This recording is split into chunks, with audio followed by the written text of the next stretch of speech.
Alright, my friends, we're back for the return of the great departed soul. Sorry, my learned friends. I always mess up the title. So, as you can see, we've completed episode 2. Also, I want to make it clear, final chapter. There's also Twisted Karma and his last bow. I'm guessing this one's going to be about, why that one dude hated us. I don't know. But anyway, the great departed soul. I don't trust the title. I have started every episode thus far with my best friend's dead and I'm sad and can we just let him rest in peace? The grand end of the century great exhibition of London. Oh, that's right. Surely there is not a soul who has failed to hear of it. Wondrous new works of culture and industry from every corner of the globe had converged on Hyde Park, welcoming over 50 million visitors. The last great hurrah of this century. Astonished and delighted people of all nations, and ended on a note of resounding success. If you say so. But as regards to the terrible catastrophe that occurred during the festivities, There's always a very few are terrible aware my catastrophe. friend Mr. Herlock Sholmes had a hand in unraveling the matter. Yay. For from the shadows, it was he who earnestly unearthed the facts of the case. Who's that? And like the centerpiece of the great exhibition, What was the belt about last time? Y'all gotta watch the last. Sholmes's brilliant deductions, as clear and lofty as the crystal tower itself, brought the truth to light. Huh? Okay.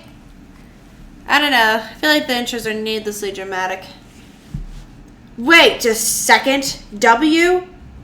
Watson. We're here at the showground of the Great Exhibition, which is absolutely packed with people.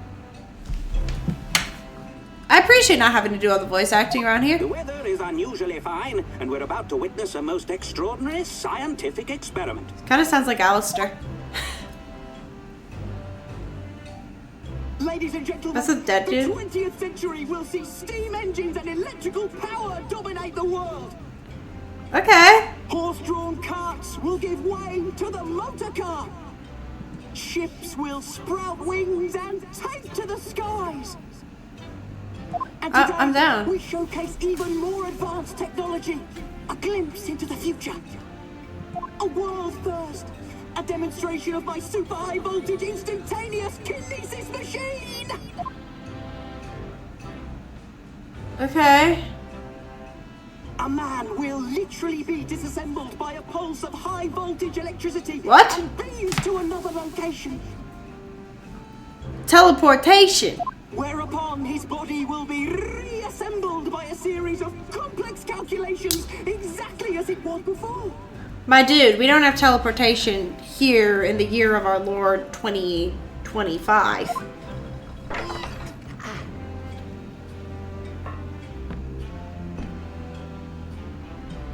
Oh no. What are you doing?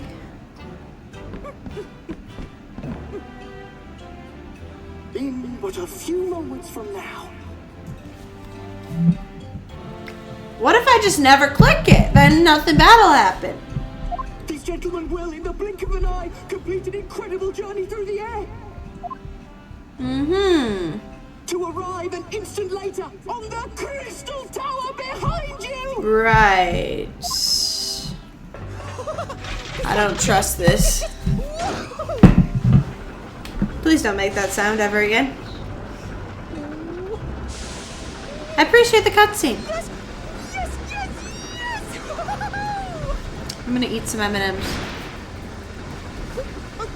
That's not good. Please, that's not what I wanted. Who could have possibly seen this coming?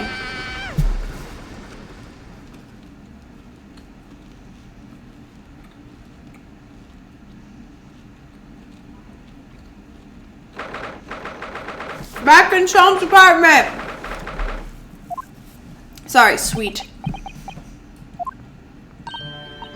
Veruno! Veruno, are you listening? Oh, sorry, what was that, Iris? What's the matter with you? You've been miles away all morning. Don't you like when I cook for breakfast? No, that's not it at all. What were we talking about again? Today's paper. It's full of news about the Great Expedition again. Ah, yes, the Great Exhibition. I'd like to go sometime.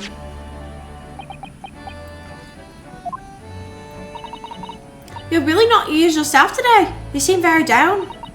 Don't you agree, Ellie? Oh no, not the depressed Sholmes. I don't like the depressed Sholmes. He scares me. Did you say something, Iris? Oh gosh, you're even more down.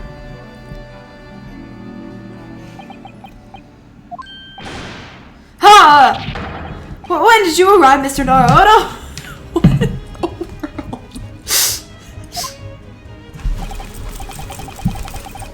I've been here for about half an hour already. We had breakfast together.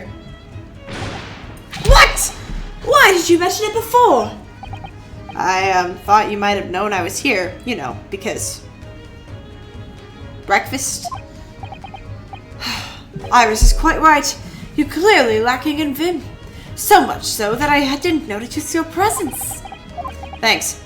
Of course, I could deduce the reason perfectly well with some simple observations. What? Let's see. Yes, for example, your tousled hair this morning with all its unruly spikes. Clearly, it can be deduced therefore that. Let me stop you there, Mr. Sholmes, because I think I can see where this is going. My hair always looks like this. It always has. Ever since we first met, in fact.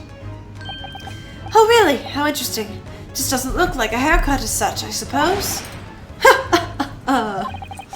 Thanks again. It crossed my mind recently that it's been 6 months now. 6 months? Since I was forbidden from working in court. So I've been wondering about how much longer I'm going to be banned. Oh, well, that would explain why you seem rather glum. Don't you agree, Ellie? What is going on? Did you say something, Iris? Back to moping. What is going on? What's the matter with Mr. Sholmes today? Or every day? He seems to be even more down in the dumps than me. I know. And the Great Exhibition is open. You'd think he'd be excited. Oh, why don't we all go and see it together? I want to, of course I do. But I can't. Not for the time being. Why not? Why not? Why not? Because I'm a great detective after all. So you're embroiled in some tricky case that you can't be distracted from? Is that it? I don't remember hearing that you're working on a case, Sally. I suppose I should try to find out what's going on. Okay. Do we have to talk about this? Are we, like, y'all know what happened. Half a year ago, I wasn't allowed. Yep, seems case of murder. Turned out to be crazy during the course trial. Was found unavoidable. Unforgivable mistake. Yeah, like it wasn't my fault, but I used false evidence in court or something, right? Mr. Naruto. Yes, my lord. You're banished from court forever and ever and ever. Amen. Yeah, it was so stupid. Sorry, I'm not reading through all that because I was told I had to spend my time in research and studies, so that's what I've been doing. It wasn't my fault. You have, haven't you, Uno? Reading all those big fat tomes about British law up in your room, and the notes about Sholmes' old cases. Brewing Iris's special blends of tea, fetching my daily bread for me. You've become something of a manservant around here. Start on the silverware next, Master Naruto. I say it different every time, I swear. Well, I'm thinking about going and ask the powers that be to reconsider. Specifically Lord Strongheart at the British Supreme Court on Whitehall. It's Lord Strongheart! Ah, the delightful Lord Chief Justice. Not my favorite fellow. He's not mine either, but he's the man I have to talk to.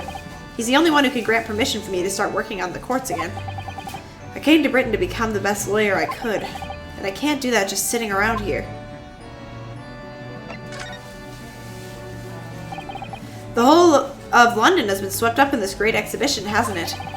The most advanced science, the most modern technology, the finest works of art and feats of engineering.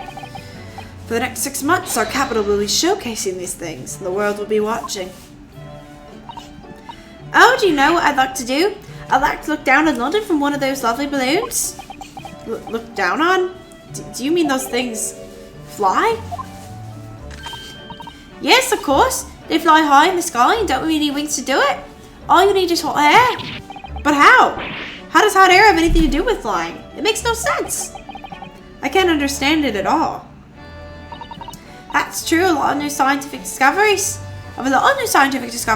Most people can't understand them at first. But in 100 years' time, all these things will just be common knowledge. I suppose they might be. Mind you, some of the science being demonstrated seems very questionable. Something went wrong on the open experimentation stage yesterday, apparently. There was a huge explosion. Still, wish I'd seen it though. I'd love to see how bad some of these scam experiences really are. Says the innocent 10-year-old girl. See here, every page of this paper carries some article or other about the great exhibition. But the brighter things shine, the darker the shadows that are cast behind them. Personally, I find myself drawn to the darkness, to the impenetrable. That is my proper atmosphere. Right. Shadows cast behind? Is that a metaphorical way of referring to the back page of the paper? I gotta look at it now.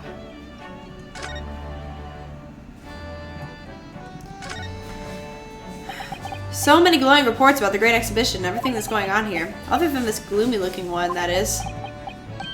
Wait, what? What's the matter, Bruno? The Reaper attacked? That's Lord Van Zieks! This must be what Mr. Sholmes was talking about. Does he know more? Yo! Who attacked him? That's crazy. It was my dead best friend. Just throwing possibilities out there, you know? Are you investigating a particularly tricky case? You could say that, I suppose. Nothing more to add? It's not like you. What sort of case is it? Shh! Quiet, Mr. Naruto. We must not discuss it here. You never know who might be listening. You're acting very strangely, Ellie. What do you mean, Iris? Well, usually, the more mysterious and complicated cases, the better Ellie's mood. Is it really a case that's bothering you? Iris, please, you mustn't exercise your astute powers of observation and deduction on me without invitation. Remember what I always say. Put yourself in the shoes of the individual about whom you're making deductions. You say that, do you? You, Mr. Sholmes. Never mind. Once I've had a cup of tea, I must make my way at once to the crime scene. That was a deep sigh. Alright. It says on the paper that Lord Van Zieks was attacked. That's terrible. You know the legend of the Reaper the Bailey, of course, don't you? Only too well, in fact. Yes, Prosecutor Barak, which we cannot figure out which one. Van Zieks. They say that if the Reaper is the prosecutor in a case, there's no salvation for whoever's in the dock. Even if the defendant is not found guilty. Once the Reaper has someone in his sights, one way or another, that person's time left on this earth will be short. That's what the rumors say anyway. London's finest rogues always find ways around the law. They'll stop at nothing to secure an acquittal at trial. Falsifying evidence, paying sham witnesses, threatening jurors, bribing judges. But even such devious tactics as these cannot save them from the hand of the Reaper. As you've experienced yourself, haven't you, Mr. Naruto? Yes, I've seen the Reaper's retribution at work. Many of these criminal rogues are reckless and quite unafraid to die. If a leader among their fraternity is seen to have been taken by the Reaper, retaliation like this does occur. Really, the capital is never-ending supply of such scoundrels. So, do you mean Lord Van Zieks has been attacked like this before? His friend. His Japanese friend. That's my guess. He's quite an accomplished combatant, you know. He doesn't take these attacks lying down. Although, it seems that his assailants were armed with guns this time. Oh my goodness! Is he alright then? Is Lord Van Zieks hurt? My dear fellow, how on earth would I know? Well, in the article here it says, as to what of Lord Van Zieks and his condition, all will be revealed tomorrow's morning edition. I see. Well, we shall have to be patient then. No, I can't wait until tomorrow. In that case, you shall have to inquire with somebody in the know. But who? Lord Strongheart, perhaps?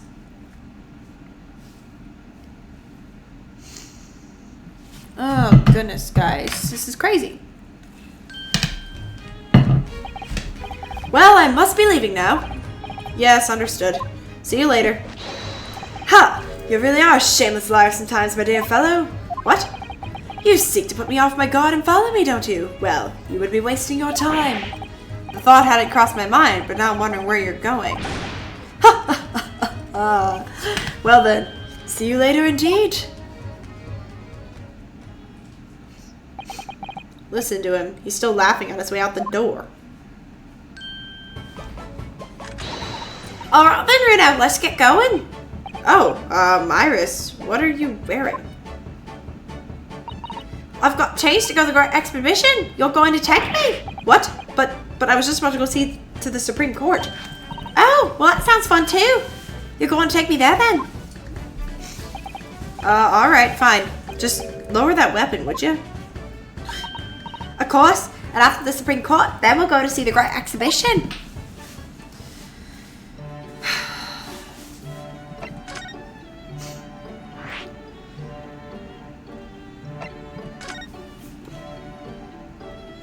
Alright, here we go. I don't like this guy. He reminds me suspiciously of who's the evil prosecutor in the first game? Like Edgeworth's like adopted father. Van Karma. He reminds me of Van Karma. It's been about 6 months now since I was last here. But some things never changed, like the sense of foreboding I always seem to feel in this place.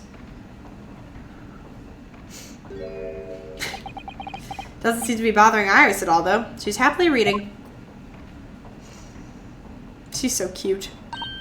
Oh, I love this place. I always find so many interesting books here. Of course, I was forgetting that you've been here before. The time we came here 6 months ago. Right. When Susato-san was gonna... Susato or Susato? I don't know. Was given the news that she was to return to Japan. I understand you wish to speak with me. Oh, Lord Strongheart. I trust you've been keeping well? Let's see. Since you've arrived and requested an audience, it's been 4 hours, 32 minutes, and 26 seconds. I kept you waiting a while. My apologies. Oh no, not at all. I like nothing more than standing around, staring into space. Good to know. Good to know that doesn't appear to bother him at all.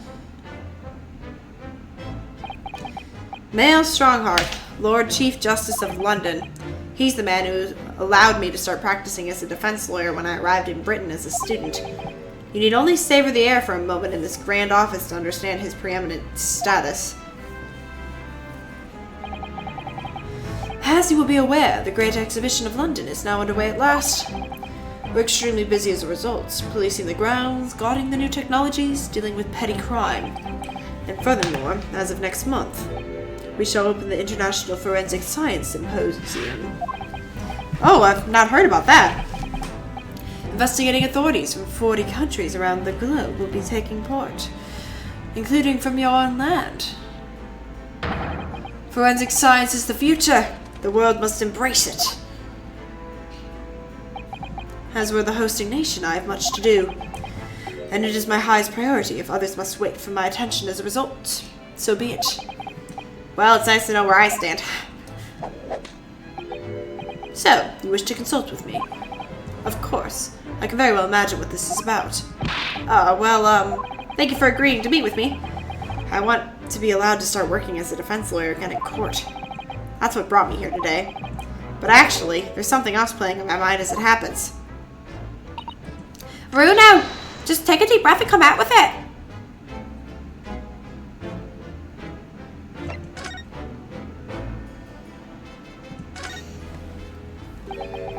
I actually came here today to ask your permission. Go on. 6 months ago, my right to work in court as a lawyer was revoked and I was told to spend my time studying. Obviously, I'm very sorry for what happened, but the thing is, it made me understand what it really means to defend somebody under the rules of a foreign justice system. And I desperately want to have another go. Please, permit me to enter the courtroom again. Mr. Naruto. Yes? Here it comes. I'm sure you haven't forgotten your position here, have you? At best, you are a substitute for your compatriot. This was never your intended role. Well, that's true. The Japanese government actually sent my best friend on the study tour, not me. It should have been Katsuma. He was so determined to bring change to his own justice system at home. That was his calling. I miss him!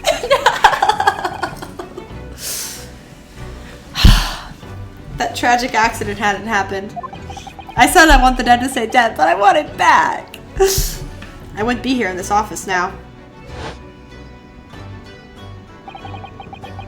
Mr. Asugi was my best friend, you see. That's why I can't leave it unfinished. I have to fulfill his calling for him. His calling, you say? Has it never occurred to you that perhaps you know nothing of his true calling?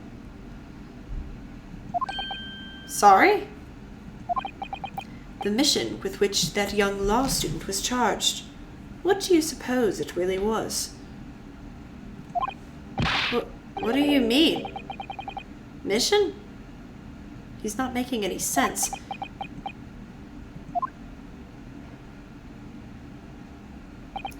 Never mind. I've read all the reports you've submitted over the past 6 months. It's clear to me that you regret your actions, and have been studiously obeying your revised instructions. Studiously. Do you mean... As of this moment, I reinstate your license to practice law here in Great Britain. Alright then. Thank you. Thank you so much. That's wonderful news here now. In fact, I believe I have the perfect case to mark your comeback. A curious affair. You'll consider it, I hope. Of course! Please tell me more.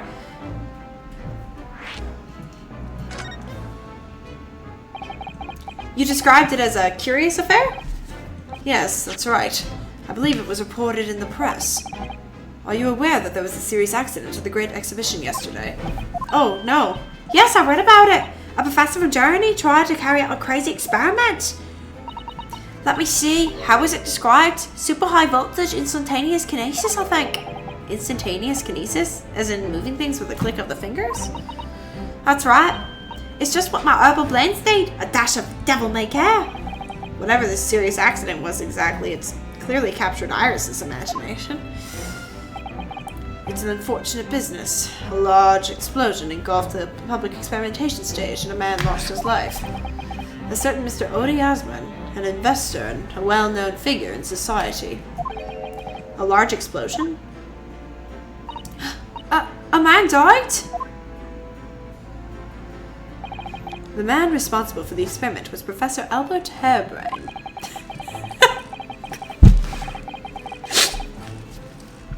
He was detained immediately after the incident and is due to appear in court tomorrow on the charge of murder. What? Murder? If you intend to take on his defense, you should hurry to meet him in the prison. There is very little time left for you to carry out any kind of investigation. The Great Exhibition, a scientific experiment gone wrong, and murder? I feel out of my depth before I even started. Still. We should go to the prison straight away then. Try to meet with this German professor, don't you think? Definitely.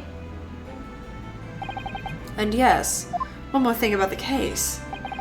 There's a connection about with our mutual acquaintance, the Reaper. Oh, with Lord Van Zieks? How?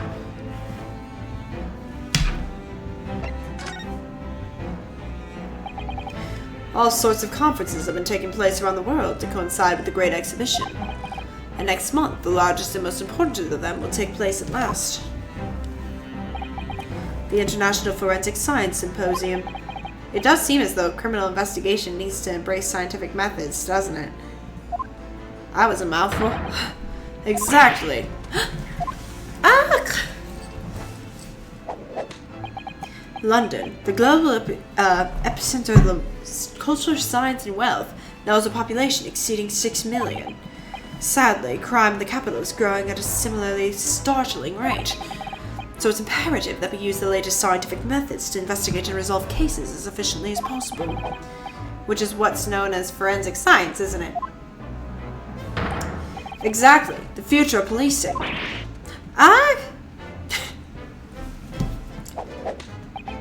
Regrettably, however, Britain is currently dragging its feet when it comes to the adoption of forensic methods. Oh dear, that's alarming.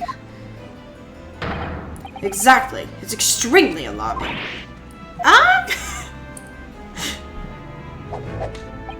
If I were Her Majesty's Attorney General, you can be sure the numbers of crimes committed and resolved in London would be very different to the current figures.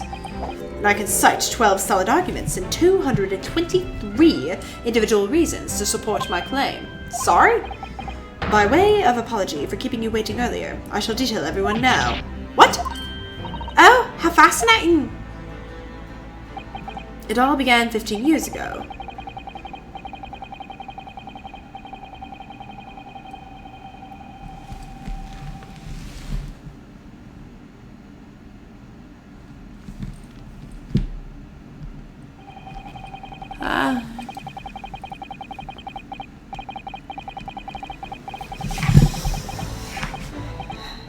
And that more or less sums up my feelings on the matter, in the simplest of terms, of course. Essentially, to formally establish a forensic investigation division within Scotland Yard.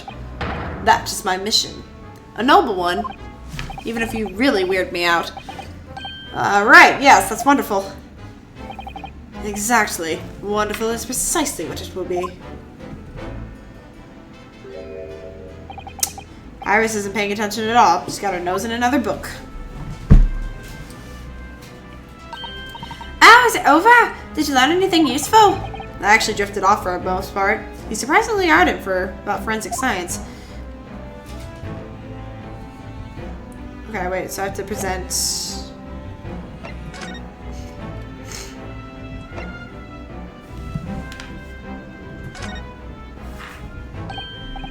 Oh, that reminds me. Have you seen this? The reports of overwhelming success of the Great Exhibition, of course. No, not that. The story on the back page. What story? The Reaper attacked. Ah, that. You've enjoyed some victories in court against my #1 prosecutor, have you not? Poor Mr. Reaper. What happened to him? He wasn't killed, was he?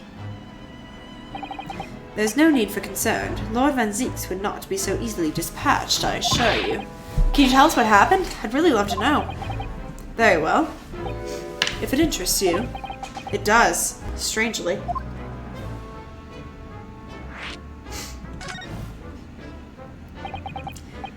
Fortunately, Lord Van Zieks emerged from the attack unscathed. Street ruffians are no match for that man. He's a very capable fighter. But that's incredible. They were armed with guns. Why was he attacked, though? Do we know? It's related to the events that occurred a month ago. A leader of one of the capital's criminals organizations was indicted and prosecuted by Van Zieks. But the man was acquitted. I've no doubt large sums of money were involved behind the scenes. Large sums of money. A deplorable situation. Members of the jury were bribed, it seems. However, despite winning his freedom, the man in question met a dramatic end yesterday. But you're not suggesting that was the work of the Reaper, surely? The victim's henchman certainly seems to think so. He was a man by the name of Asman, Mr. Odie Asman. Ah, did you say Asman? That's the man who died in the big explosion at the Great Exhibition. Yes, known publicly as an investor, but in reality, the head of significant criminal organization. Unbelievable.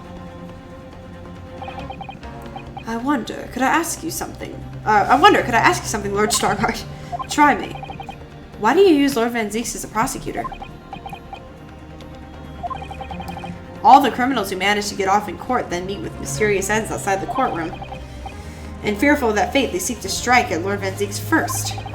I know there's no evidence that he actually is the Reaper in that sense, but still, something's clearly going on here. I have Van Zieks work for the prosecution service for 2 reasons. Firstly, the man is the best prosecutor in the capital, bar none. And secondly, any deaths of criminals that have occurred outside the courtroom following his trials are nothing to do with him. That doesn't make any sense. How can you explain the way that so many have died if not by someone's hand? Van Zieks may have earned himself the moniker of the Reaper, but he is no killer. So he will continue to prosecute on behalf of the Crown. Unless he wishes otherwise, of course. Interesting.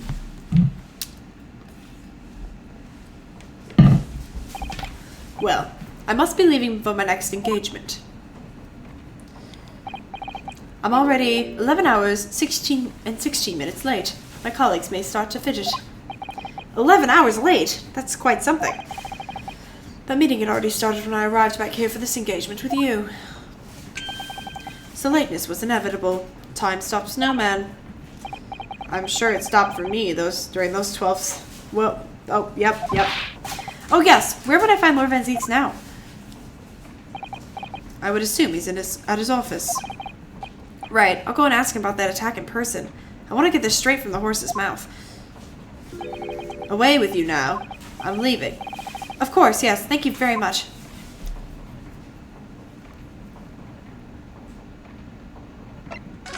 I want to see... Yeah, I want to go to the prosecutor's office. I'm way too curious about this. Do you think he'll actually talk to us?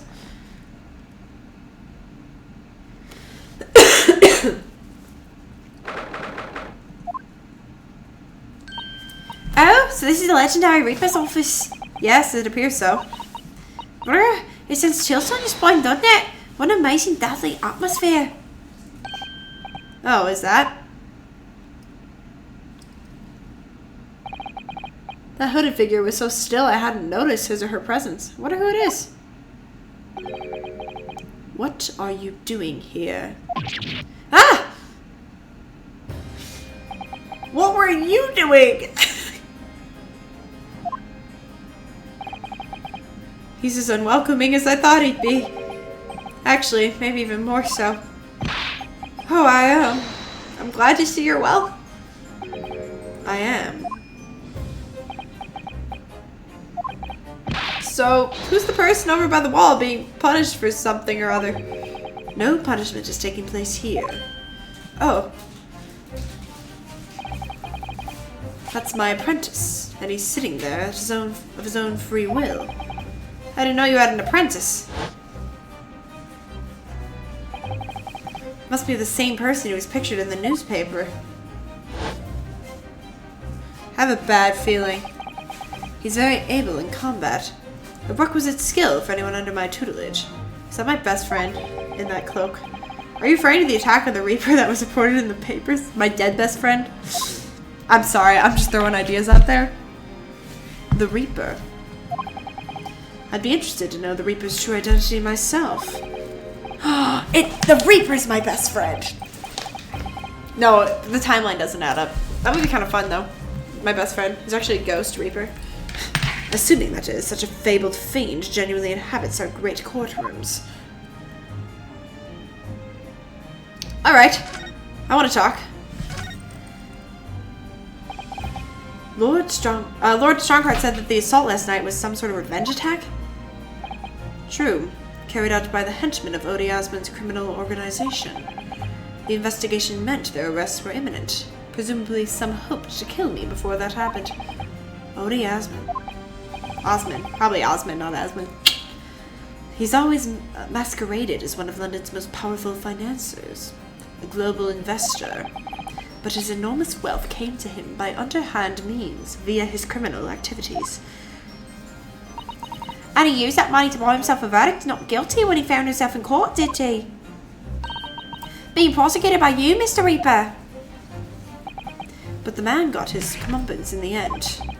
Yesterday, in fact, in extraordinary circumstances. It was a most unusual cause of death. I know about that. It was super high voltage instantaneous kinesis gone wrong. Mr. Osmond died when the demonstration on the public experimentation stage ended in an enormous explosion. Correct. And you think I have some kind of divine ability to cause an accident like that to happen, do you? Well, no, that does seem a little far-fetched. If this man really is the fabled Reaper, then he has to be innocent of this particular death at least. It's strange how this has worked out, isn't it, Runo? I mean, what with you taking on the professor's defense of the trial tomorrow? What? You're going to be defending him? Oh yes, that's right.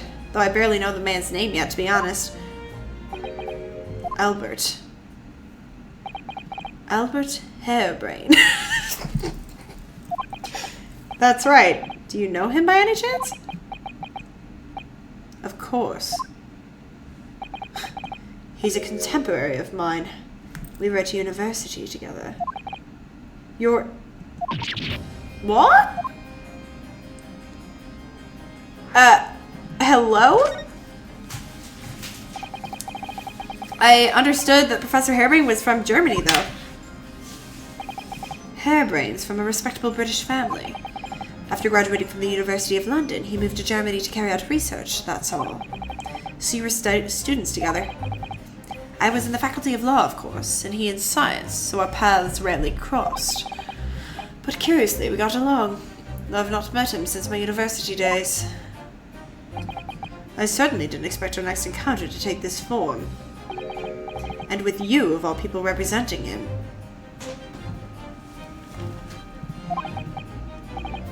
Only if I make it out of this office alive.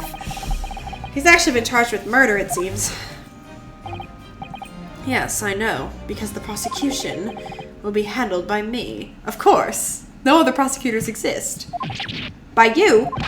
But you made it sound as if you and the professor had been friends. We are friends, it's true. Then why would you do this? If the Reaper is a prosecutor, there's nothing anyone can do to save him. He's doomed.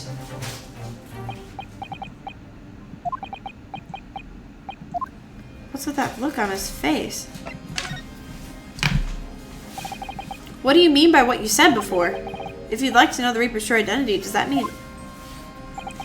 I'm a crown prosecutor and immortal like any other. I'm no demigod. But they've all died, haven't they? The people you've prosecuted, I mean. Whether or not the trial ended in a conviction or an acquittal. Those I prosecute are the vilest wretches of our society. People who without question deserve to be found guilty. The world is a better place without them. But that's not true, Mr. Natsume, for example. He wasn't a vile wretch at all. No, it's Ginny. In fact, she's ever so hard working now. I can't deny that since I encountered you, things have taken a turn. But the point is this.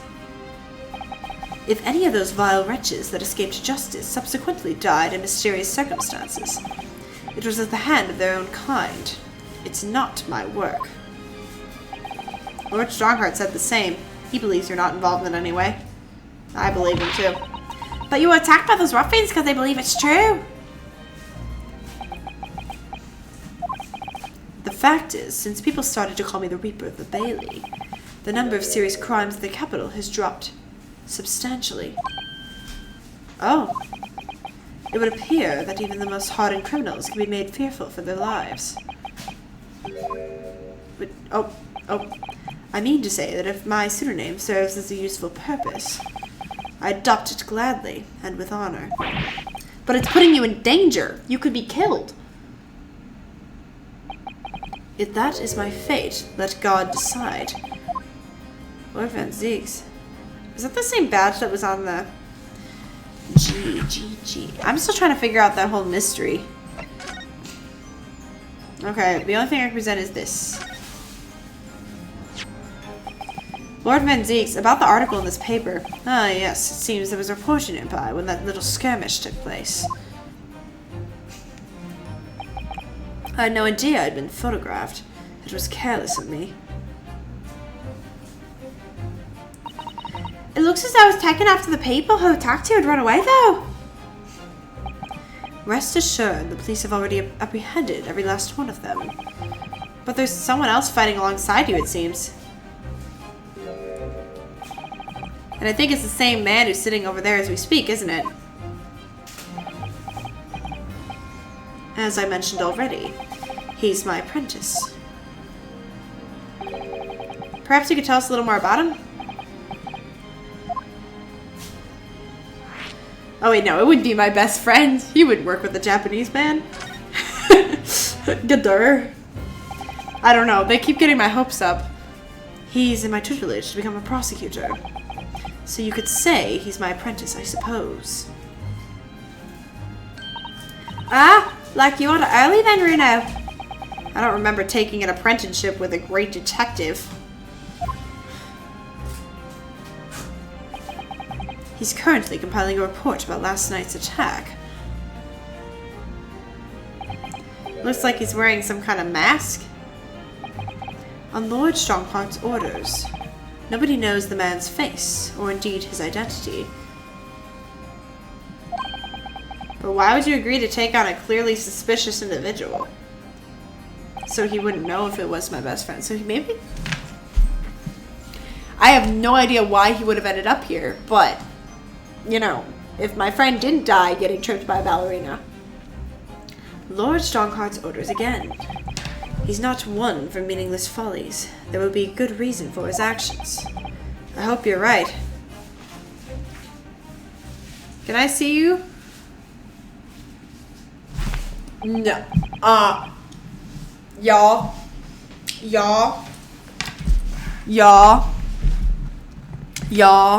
I don't trust that face. That is suspicious. I'm scared. Ah! The task is complete? Good. In that case, you can collate on the briefs. Guys. Guys.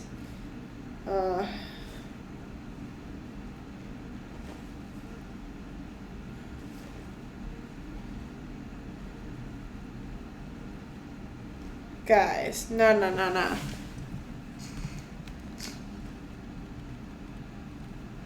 Oh wait, hold on.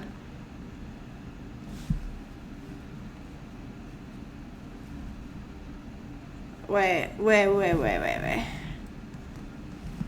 Guys. Can I just like... That chin shape? This is suspicious. This is very, very suspicious. I don't know. I don't know what he'd be doing here as an apprentice for a prosecutor that hates Japanese men, but I guess that's why he'd have him in the mask, though. The task is complete. Good. Okay. Guys. Yeah. Nice to meet you. Talk. Yeah, he ain't gonna talk to me. Hey, Katsume. Hey, Katsume, Asugi, yeah. No, it can't be.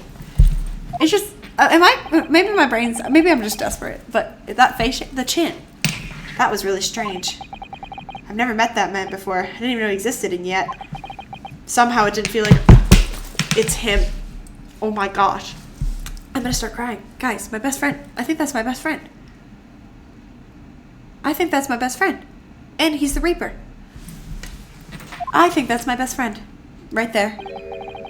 Don't bother trying to converse with him. He says nothing to anybody from outside this office. Lord Strongheart has strictly forbidden it. Oh, it's him. It's 100% him. Oh, I see. Why are you so interested in my apprentice anyway? Oh no, I mean, sorry, I didn't mean to. The way he stood there so casually, yet with that flawless posture. It could be. I'm telling you, we're on the same page. We're on the same page. No way. It's him. It's gotta be. It looked like his face. And I promise you, I have not looked anything up, but that his chin shape, it looked just like him. Yes, there's something I've been meaning to ask you. Oh, what's that? That man, is he faring well?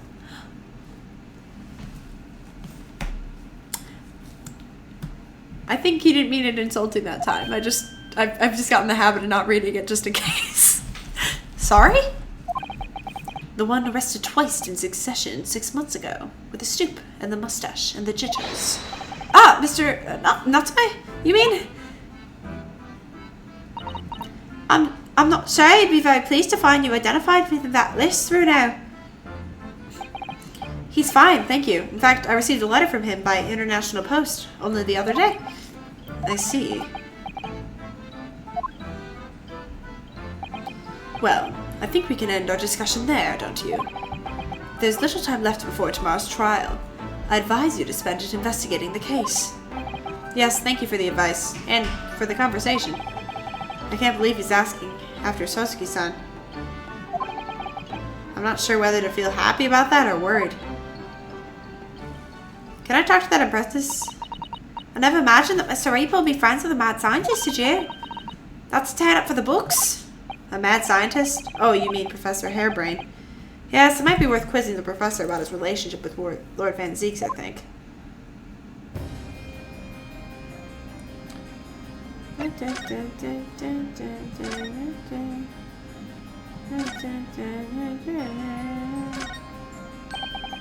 It really looks like a punishment to me. I've never seen someone sitting like that before. He hasn't moved a muscle since we arrived. You think perhaps he's dead?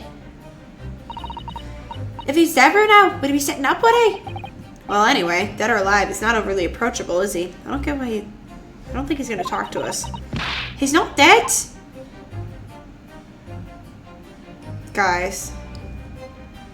If that turns out to be my best friend, I called it here and now. I just want to make that very clear. I did it all on my own. If I'm right about this twist, if I'm right, I'm just the best. I'm just the best. Like, I'm sorry. It doesn't get any better than this. If I identified him from his chin shape, his posture too, though, he had like the overarch. I don't know. The warden said cell 11. That's this one. Oh, there's someone curled up in a ball in the back corner, look. What's his name again? Professor Albert Hairbrain, was it? Excuse me. Hold on. One sec. Hello? Who are you? Okay, I don't know how to voice. Guys, what does a mad scientist sound like? Who are you? I'm Ryunosuke Naruto. I'm a defense lawyer. A lawyer? Ah, something I said. A lawyer, you say? What? Would you be here about the experiment? Are you going to defend my hypothesis? Your hypothesis? Sorry, I don't... Yesterday's demonstration! That magnificent demonstration was... It was an out-and-out success by anyone's calculations. But despite that... No one listens. No lawyer believes in the science. When it's explained, they all leave at high velocity. Huh. Now it's probably not a good time to mention that your zeal made by concentration leave for a while, too. Alright. Okay. You mentioned the demonstration yesterday. The papers are called a spectacular failure. After all, a man died in the explosion, didn't he? Ah! you could interpret the results that way if you really wanted to. Well, I suppose in the strictest sense, the experiment was a failure. But at the same time, it was a great success. You've lost me. I saw it with my own eyes right there in front of me. Mr. Asman was spontaneously disassembled. Until then, everything was going exactly as my calculations had predicted. At that point, he should have been beamed to the crystal tower by the instantaneous kinesis. However, the machine exploded and Mr. Osman is, in fact, perished. Yes, I can't deny that part of the experiment was a failure. So what you're really saying is the large explosion that killed Mr. Osman was an accident. But the bigwigs said, had you arrested on suspicion of murder? I was responsible for the man's death. That was an immutable truth here. And for that, I wish to be punished at once. But... Murder? Never in a million years. It was an accident. Simply an accident. I see. Haley and I were talking this morning, you know. He said the situation would change completely depending on whether it was treated as an accident or murder. How exactly? Well, if it really was an accident, the professor's machine would be kept in protected custody. On what grounds? Ah, yes, newly established here in Britain. The special suspension. Yep. That one passed by me. But the case is treated as murder. Then they'll say my machine was the murder weapon. Oh, they'll say my machine was the murder weapon. And they'll be able to pour over it as much as they like.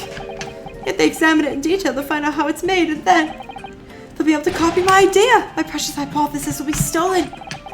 The machine must be protected from that at all costs. That's why it's imperative this whole incident is shown to have been an accident in tomorrow's trial. I see now.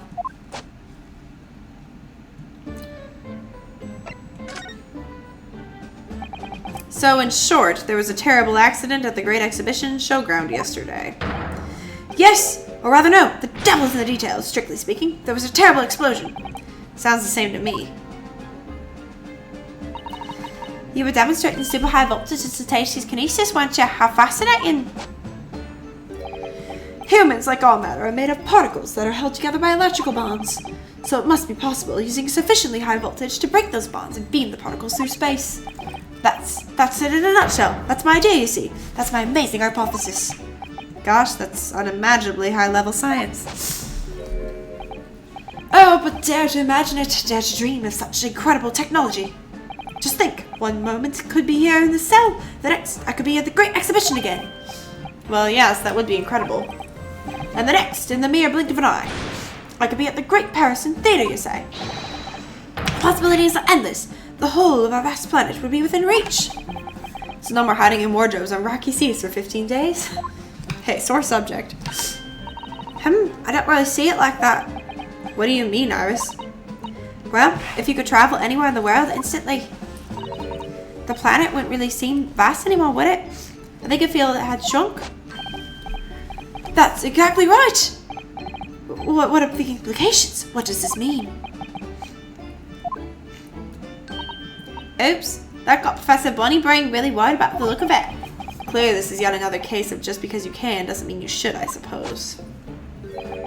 The point is, my calculations are flawless, the science works. But without a practical demonstration, it means nothing. And that's always a fly in the ointment. Because practical demonstrations cost a lot of money that young scientists like you don't have. That's exactly it, yes. Haley's always complaining about it. He says the government should invest more in science.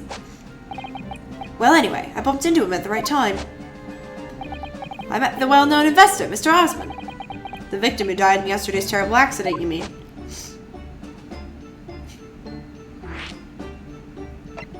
I want to learn about this Reaper thing.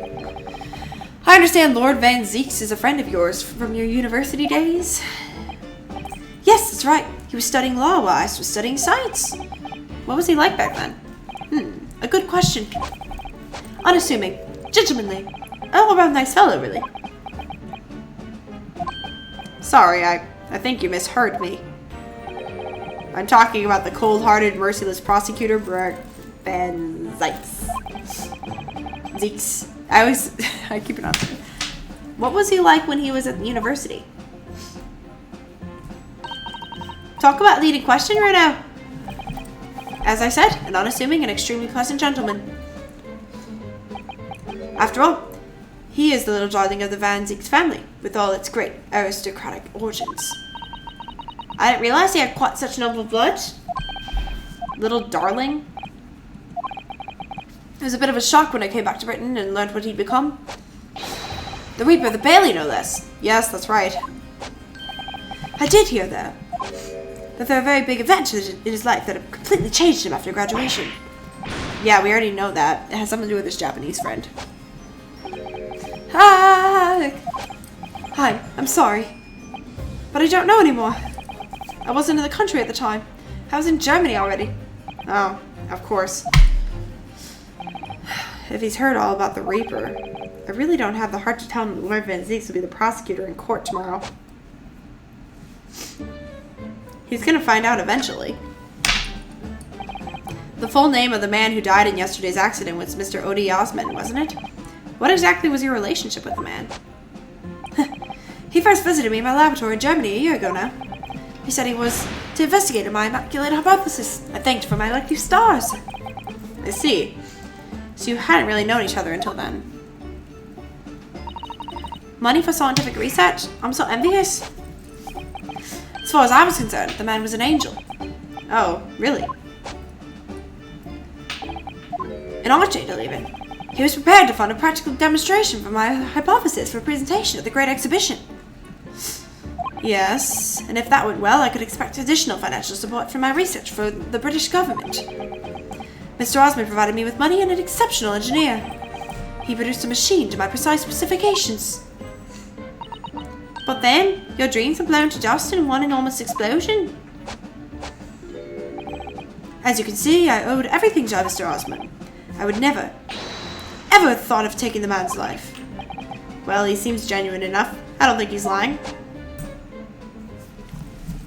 I'm sorry, I need to talk to that apprentice. If I'm right about that twist, I'm gonna be so mad at him. He put me, like, insert montage here, he put me through so much trauma. So, Professor, let me just make absolutely sure I've understood you properly. The huge explosion that occurred yesterday, that was an accident, you're saying. You had no intent to harm the victim, who was in fact the sole investor in your work, is that correct? As correct as 2 squared 4, I swear it. Yes, it's true the man perished in the machine of my invention, so know that I'm far from blameless in all this, but still, I would never use my discoveries, my inventions, to take a person's life, not in a centillion years. I'm a man of science, that's all I know. You have to believe me, please. Do you believe me? Do you believe in my hypothesis? Science is the pursuit of truth, you know. I've always believed in that all my life. I'm afraid I don't know much about science or your theories, but I do believe you, and I will fight to prove your innocence with all my might. I'm a man of the law. It's all I know. You have to believe me, please. I just want to go in court again. When I went to live in Germany after I graduated, I learned something very important. Nationality, class, lineage, none of that matters. As long as you try your hardest, you can achieve anything. Thank you for that, Professor. And thank you in advance for defending me tomorrow in court. Alright, Reno. It's time. Time to visit the Great Exhibition. Sorry. Well, that's where the incident happened, isn't it?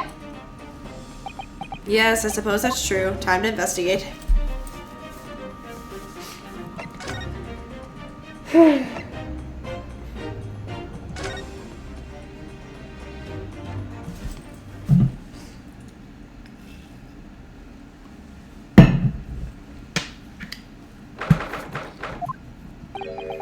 Ugh, the showgrounds are a bit too big for my liking. We've been walking around in dense crowds for 2 hours now, and I felt myself swooning 3 times. There are lots of people out there. I've almost been trodden on 3 times too. Be careful, won't you, Iris? Don't let go of my hand. Finally made it through the throng, so by the look of it. Here we are underneath the public experimentation stage where the explosion happened yesterday. Ooh.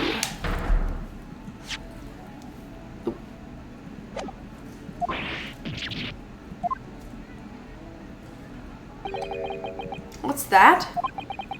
I can hear voices from up on the stage. It sounds like an argument.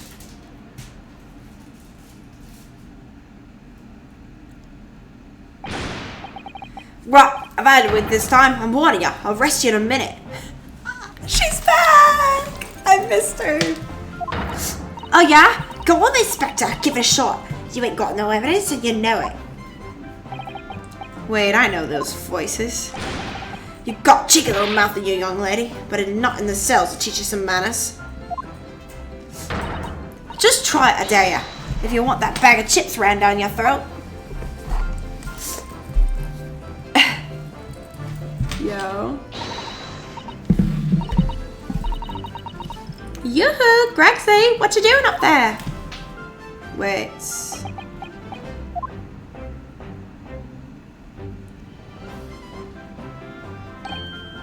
Oh. Ha! It's you here. You're here. Your ladyship. How are you, my ladyship? I do hope you're well, your ladyship. Does that make her 3 times a lady? I'm not well at all. It's far too busy everywhere. I wanted to ride in the balloon, but there was a 3-hour queue. Unbelievable. I'll go and have a word for you at once, your ladyship. You'll be flying as I was cut in no time once I pull some strings for you. Tobias Gregson, an inspector at Scotland Yard. Until recently, he was suspended from duty, but it would appear he's back in action now. Yeah, he was suspended with me. Was he not? He's actually quite well known, appearing as he does in the Adventures of Sherlock Holmes, and for that reason, he can't say a word wrong to the story's author, Iris. But there are limits, surely. Or there should be. Watch it, sunshine. Sorry? What gives in? Don't tell me you're on the case. Yes, I'm actually for the defense. So we're here? To investigate? Dear me, that's the situation, is it? Is it really that troubling? A measly 5 bob, is that all you got? I love her. You're a lawyer, ain't ya? You could stand to carry a bit more copper around your pockets, Mr. Nardo. What? Hey! That's my last bit of spending money, that is. You can't have it back, but I'll have it charged you for all the bother. 3 bob. This is Gina Lestrade, a pickpocket, a diver, born and bred in the East End of London. In the case that led to my own suspension 6 months ago, this is the young girl I was defending in court. What's your problem, eh, Otto? Diver, pickpocket? What's with all the name calling? You want a bag of chips run down your throat and all, do ya? I thought you were proud to be a diver, Gina. You were just arguing with Inspector Gregson about it, weren't you? I assumed you'd been up to your usual tricks here at the showground. That ain't no way to talk to a lady, Otto. After a year, it's a long time. People can change. I'm an apprentice now, learning to be a Scotland Yard detective. So you'll have to call me what everyone else does. It's Inspector Lestrade now. Inspector? That badge is homemade, surely. The inspector part is entirely accurate. No one calls it that. For what it's worth, anyway. Investigating is off cards for all of us. What's that supposed to mean? Right, well, I'll be back up top. You hold the fort down here, alright? Right, sir. Oh, she's an inspector now. This raises a lot of questions. No kidding.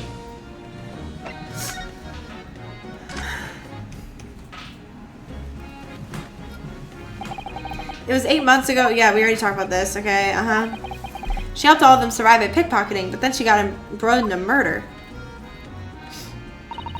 I had a lot of time to think in prison. I realized I couldn't go on like I was. The diving weren't working out. Oh, I'm so pleased to hear it, Jenny. Well done. So you went from being a pickpocket to a detective? You got it. Good, innit? Inspector Lestrade? Sounds like something out of a book, eh? Talk about a sea change. And then there's Iris' old man to think about. Iris' father, you mean? Yeah, I promised her, didn't I? I said I'd get all the police forces around the world to put all the stops looking for him. Just a small promise then, nothing serious. Can you tell them that she's dead? He's dead, please? Oh, Jenny, you're so sweet. That did not come right. So anyway, that's how I had to go test for Scotland Yard. Only trouble is, I don't read so well, do I? Just a small problem, nothing serious. And that's when Ellie approached Grexy and asked for help. So the inspector said he'd take full responsibility for Ginny and made her sort of an apprentice. That was very, whoa, and brave. Well, you know, Early, he does find ways to make people do what he wants. The great detective likes digging for dirt, in other words.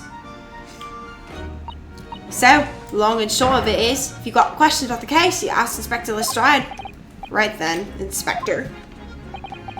Actually, there's still a big mystery surrounding Gina, isn't there? Oh, what, Rena, what? Well, 6 months ago, Gina was the defendant in a trial prosecuted by the Reaper. A trial in which she was found not guilty, yet here she is, still. Come on, you're not still on about that, are you? The Legend of the Reaper, whatever it's called. Cool. You don't have to worry, Otto. If I didn't have to have worry, there's probably wouldn't be a whole lot of you left. It's like I told you before, innit? The Reaper's kind of in upstairs, so he knows what I'm like on the inside. That ain't really done nothing wrong. Nothing wrong might be a stretching a point. What about Mr. Notsby in Japan? He's perfectly fine, isn't he? Well, that's true. Perhaps the Reaper is more discerning than I thought. Exactly. So I ain't worried. I'm totally fine.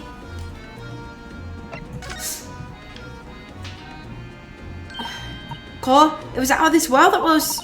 The brainy bloke pulled a bunch of levers on his machine and something started billowing smoke. Then it just went boop. I ain't seen better experiment yet. Sorry. You mean you saw it, Ginny, with your own eyes?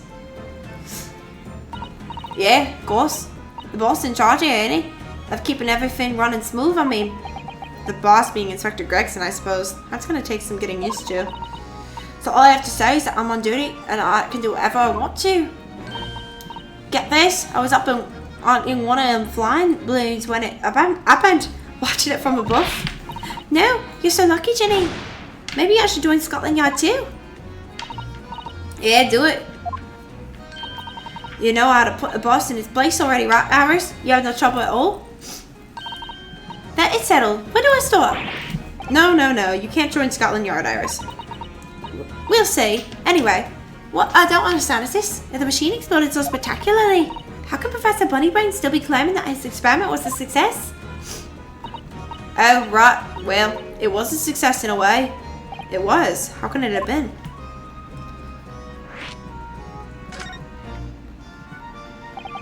Surely after the whole machine blew up, no one could call the experiment a success. It's like I said, it did sort of work. I mean, yeah, there were loads of smoke and that whopping great bang. But where do you think they found the victim's body, eh? In the Crystal Tower over there. What? In the tower? You see for yourself, can you? Up there above the scaffolds. Oh, where all the glass is broken, you mean? Yeah, the cage what the victim got in start with. Really did get beamed through the air, whatever, and landed on the way over there. So you see, it did kind of work, didn't it? What? I don't believe it. I mean, I don't get ins and outs of it, but anything's possible, right, with science. Oh, I'll tell you what. You can have this. It's a plain old experiment they drew up in the yard. Are you sure? Yeah, go on. I had 3 bob off you before, so fair's fair. Yes, I didn't actually give that to you, did I?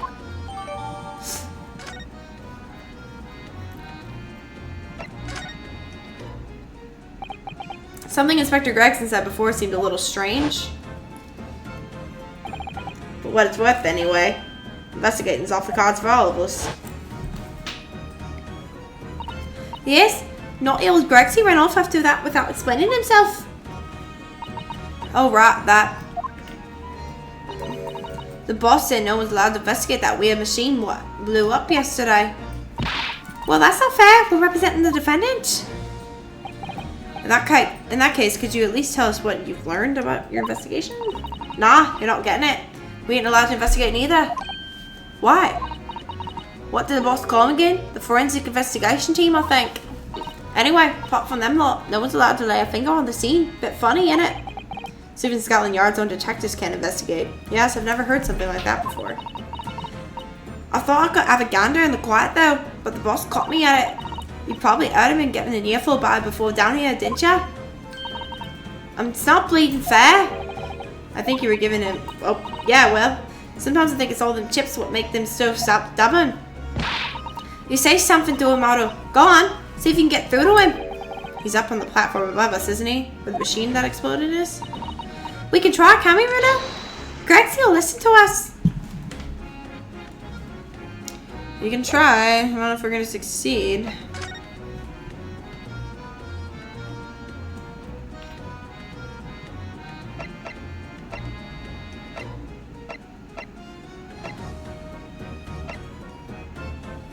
Okay, so I have to...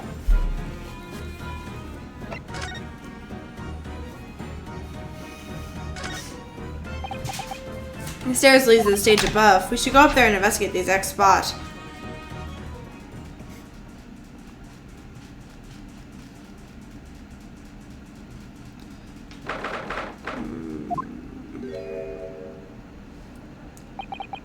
So that's it, is it? The machine that blew up. Oh, it must have been a magnificent explosion. I've seen my fair share. You've seen things like this before, you mean? Of course. Ellie's always doing experiments that end in a bang. In fact, in his own words, explosion of the very essence of chemistry. Ah, that might explain the smell of burning that frequently comes wafting up the stairs. One time, he made something that exploded with such force it took the roof off the building. I wish you'd been there to see it, Bruno. It's hard to get too excited about that, given that now I live in the roof. Well, anyway, that's enough about that. It's time to investigate. Ah, look, Inspector Gregson. He seems to be deep in thought about something, while eyeing up the machine carefully. Really? He just looks confused to me.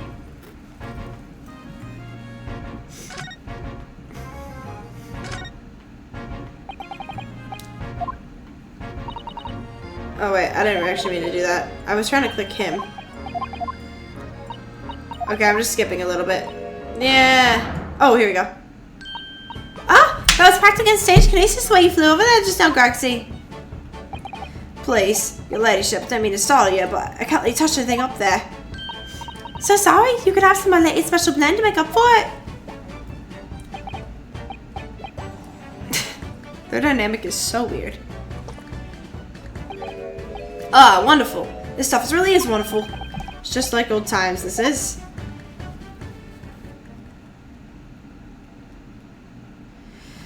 That's what I was trying to get to. We're representing Professor Harebrained in court tomorrow, Inspector. So we should be allowed to examine the scene. Ah, listen, Sunshine. Even I'm not allowed to touch anything up there. It's that blasted special dispensation for certificate. There! It's driving me potty. Ah, yes, that special Ah! The professor mentioned that too. More red tape's all we need. I don't know what the government thinks is playing us sometimes. But we're allowed to just look, aren't we? Eh? Silly, that's alright, isn't it, Grexy?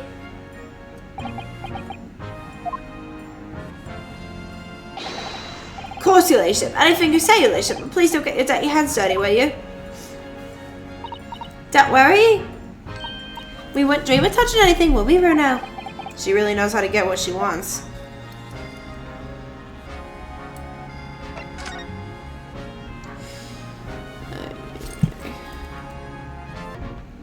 Okay, so it is now the next morning in my real time. I lost my voice last night, so we're finishing up the investigation now. So if I'm a little bit behind, because I don't quite remember what we talked about last night, my bad. But I figured we could keep it all in one video so my investigations are together.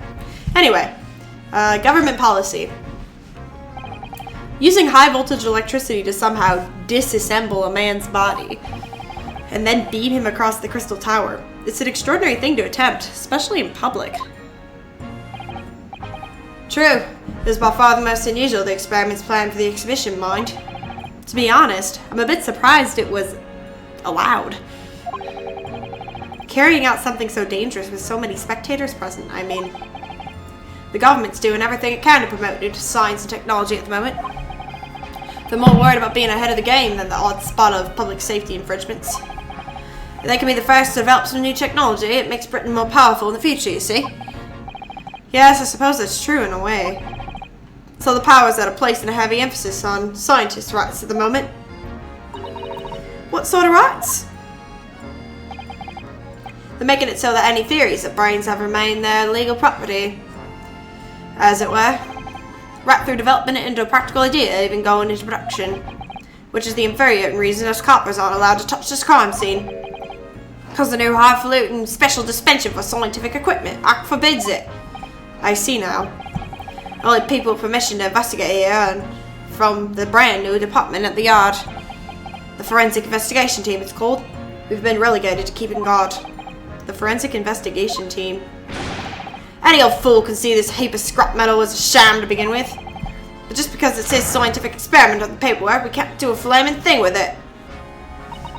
Poor Grexy. He's very head up, isn't he?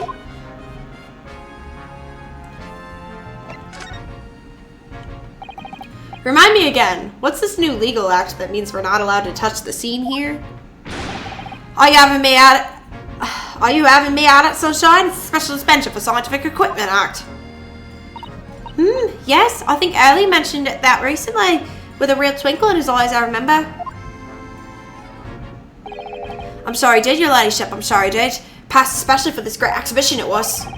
All scientists have to do is present their ideas and inventions to some suits in the civil service. And if it gets a rubber stamp, that's a guarantee of rights to remain the invention's confidentiality. What does that really mean?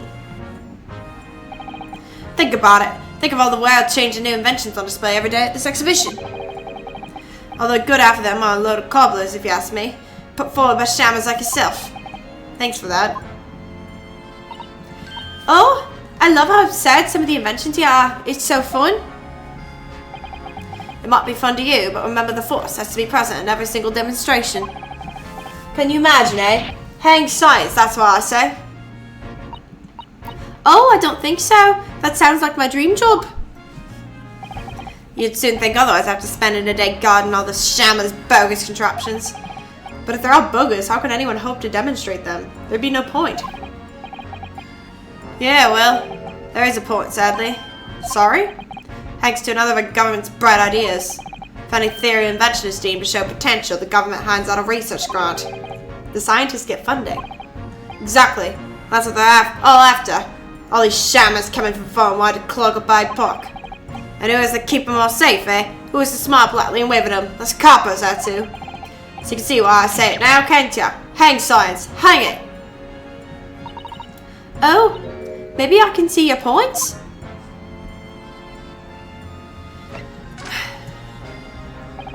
Apparently, Professor Harebrain lives and works in Germany now, conducting his research. That's right. Came back to Britain, especially for the Great Exhibition, as I understand it. Probably after one of our government's research grants. Actually, we learned something else about the professor earlier today. About his time in further education. It turns out he was at university with someone we both know. Lord Van Zieks. Eh? What's that? That's news to me. But if Van Zieks means the prosecution, as the accused, the professor's fate is sealed, because the Reaper will get him one way or another. Blimey, that man's beyond me. I don't know what goes on in that head of his. Talking of Van Zieks, this morning's paper ran the story of him being attacked. Read that? Oh yes, but Mr. Reaper is completely fine. Nothing to worry about. Yes, right. Glad to hear it. Still, the Reaper, huh? How long is the business going to keep him up, I wonder?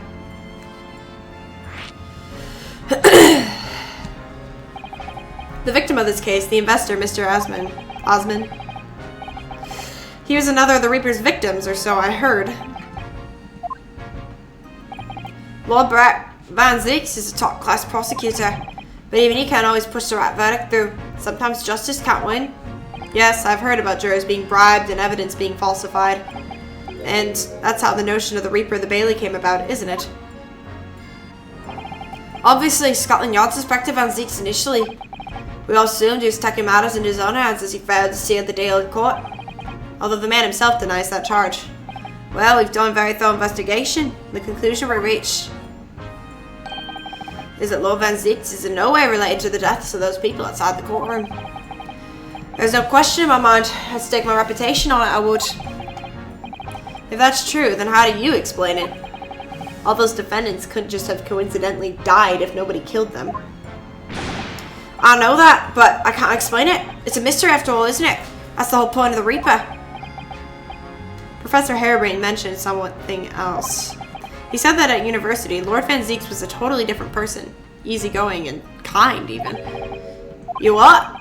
He said that it was after they both graduated that something happened to change the man. Do you have any idea what it was? No clue? Really? Look, I got my hands full watching over this frustrating crime scene. Why don't you go and make a nuisance of yourself elsewhere, eh?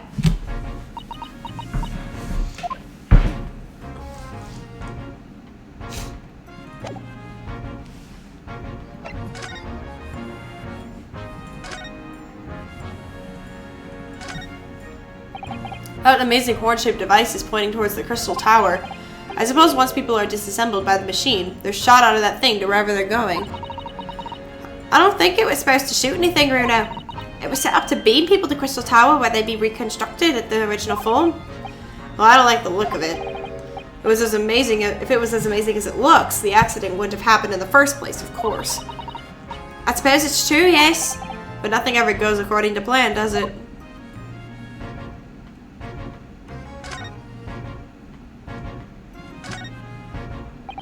Considering how badly damaged everything is, Professor Harebrained was lucky to escape unscathed, I'd say. We should have a good look around the machine while we can, I think. Touch anything, I'll make sure I kill you before I get strung up myself, yeah. I won't touch a thing, I promise. So please spare a thought for your digestion. Anyway, do you really think this machine could actually disassemble people like the professor claims? He asks, looking totally incredulous. Give it a rest, sunshine. If we were allowed to examine all this bleeding scrap metal, maybe we could answer that question. But we can't, can we? Because of the annoying rules, you mean? Exactly, annoying obstructive flaming rules. Oh, look at the base of the machine there. Oh yes, there's a tool, some kind poking through the wire mesh. It's a screwdriver, I think. Oh, isn't it a lovely one? The handle is in the shape of a capital letter A. It is? Oh yes, you're right. What's the matter with you? Don't touch anything, I said. Touch anything, I'll make sure I kill you before I strung up myself, I said. Yes, I understand. Sorry. I only touched it a teeny weeny bit. But Gregsy, I'm very curious about this screwdriver. Really very, very curious. Of course, your ladyship. You're so clever, your ladyship. Fancy spotting something like this. But I'm afraid I can't let you have it. But Bruno found it first. I assure you I'll investigate it thoroughly.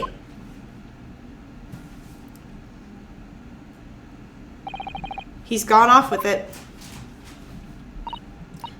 That was very mean, I'm afraid. Inspector Gregson is going to make a very clumsy and embarrassing mistake in next month's installment now. Poor Gregsy. Excuse me, goodness.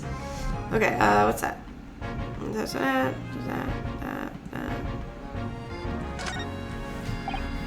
Well, what is that gigantic thing over there? Looks like an enormous water wheel. Oh, that's a Ferris wheel. There'll be people riding inside in these little cabins you can see. Why? Well, they rotate nice and slowly, so it's a wonderful way to see the surrounding scenery. Wait, it's turning? But it looks completely still.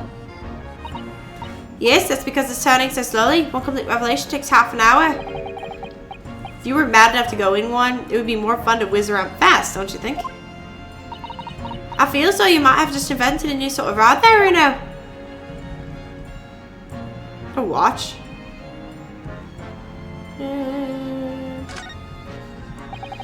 There are all sorts of strange buildings here in the great exhibition grounds, aren't there? I seem to remember something similar being exhibited in Japan one time. Oh, in your country, Bruno? I do wish I could go and see it. I present a particularly silly samurai with a present of one of early stories I'd written especially. And see if I can get early into a jam against some Bajutsu master ninjas. You might not find as many of those sorts of people around as you think. Oh, well that's dull. Oh, but I do know a prosecutor with a Chanmei's top knot I could introduce you to. A Chanmei's? Really? You think I could have my picture taken with him, do you? Assuming he's recovering from the trim Katsumi gave him a year ago. Yes.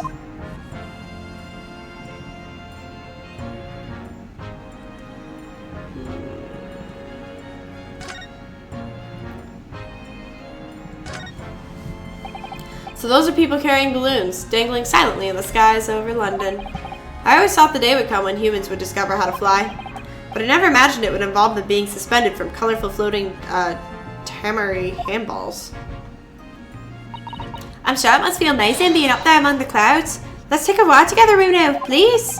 If I'm being perfectly honest, I would like to try it. But without a cast iron guarantee that the thing won't plummet to the ground, I'm too scared.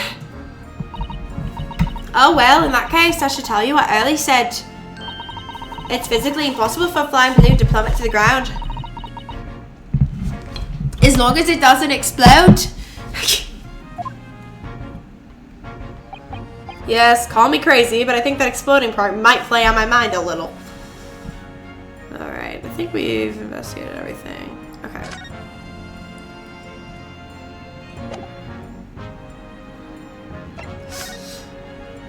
Okay. Present anything?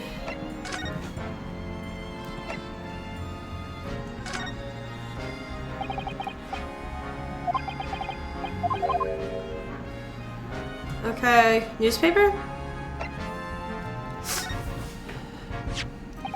Inspector, have you read this paper? Yeah, 2 and welcome blast back to back. The one at the expedition and the Reaper getting attacked.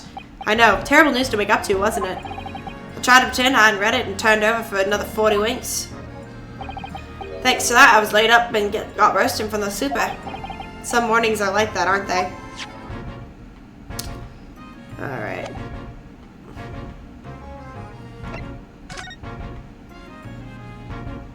Oh, there's more here? There must be more here somewhere. Tinker around this place more. What else is there to click on?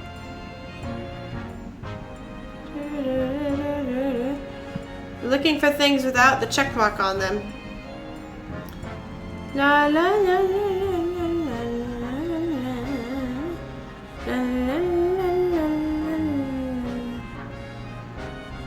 Okay, so we can't click on any of these things. What's in the box? Okay, anything up here I missed? Okay, nope, nope, nope, nope, nope, no, no, no. I'm just double checking. What am I missing? My friends. What else do I need to talk to? Anything else? How do you do that? And the armbands. Let me try presenting my armband, I guess. This is the symbol of defense layer where I come from, Inspector. Well, it doesn't pass muster here in London. You might as well chuck it in the deep flat fire. No one's ever said that to me before. Mr. Schultz suggested I feed it to a dog, though. If you fry it first, you can feed it to me. Does he think it's made of potato? Okay. Okay, so we've already presented everything. We've already talked about everything. Yep. Okay, so I'm missing something. There's something. Oh, maybe I have to go back to the... Hold on.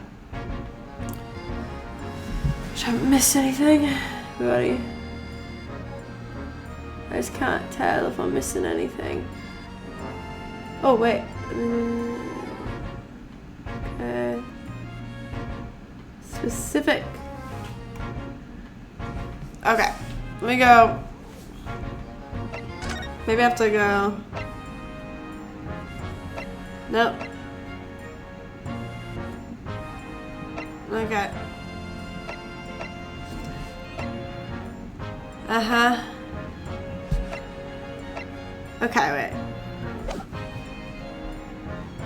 Okay, what else am I supposed to do?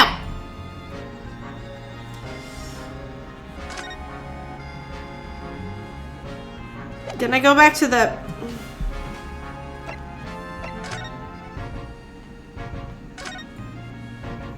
Okay, wait, how do I... Okay, wait, I didn't mean to do that.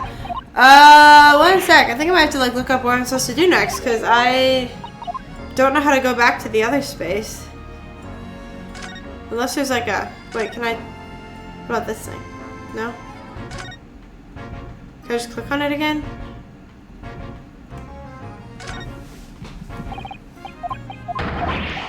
Yeah, okay. I'm just skipping ahead a little bit. Okay, nothing here. What am I supposed to do? Okay, one sec. Okay, I figured out the problem. So I needed to like leave to be able to come back here. Now we can look at things. Gotcha. Ah, it looks as though somebody dropped something behind the tree just here. Dropped or hid. What is this? Some part of the machine that exploded? Maybe it could have fallen from the platform above the blast, perhaps. What's going on here? Oh, nothing. I think I'll hang on to this just in case. There we go. What's this? Why did we do that?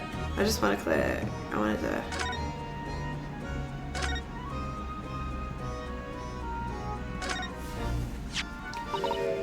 Oh look, what's this? A ripped piece of cloth?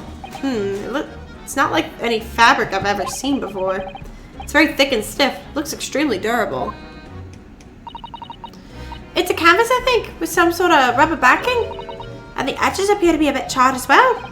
Maybe that means it had something to do with the explosion. Let's make note of this while Ginny's mid-yawn. Okay, anything else of note? What's that? The Crystal Tower. It's certainly an apt name. It was built to be the focal point of the exhibition, and it definitely is, being so tall with all that glass. I can't imagine a building like this is ever being erected in Japan. There are lots of exhibits inside the tower as well, apparently. Of course, there's an observation deck, but there's also an art gallery, a zoo, and a museum. But I heard you have to queue for 3 hours just to get through the doors. Well, at the moment, the shattered glass from the failed experiment may well be the biggest draw. And thanks to the accident, the whole tower is shut. Suddenly, it's not the Crystal Tower anymore, but the Crystal Glass Shower. Apparently, everyone's taken to the skies now to look down in the disaster area from above instead. But there's a 3-hour queue to go up in a balloon now. Londoners must be very patient people.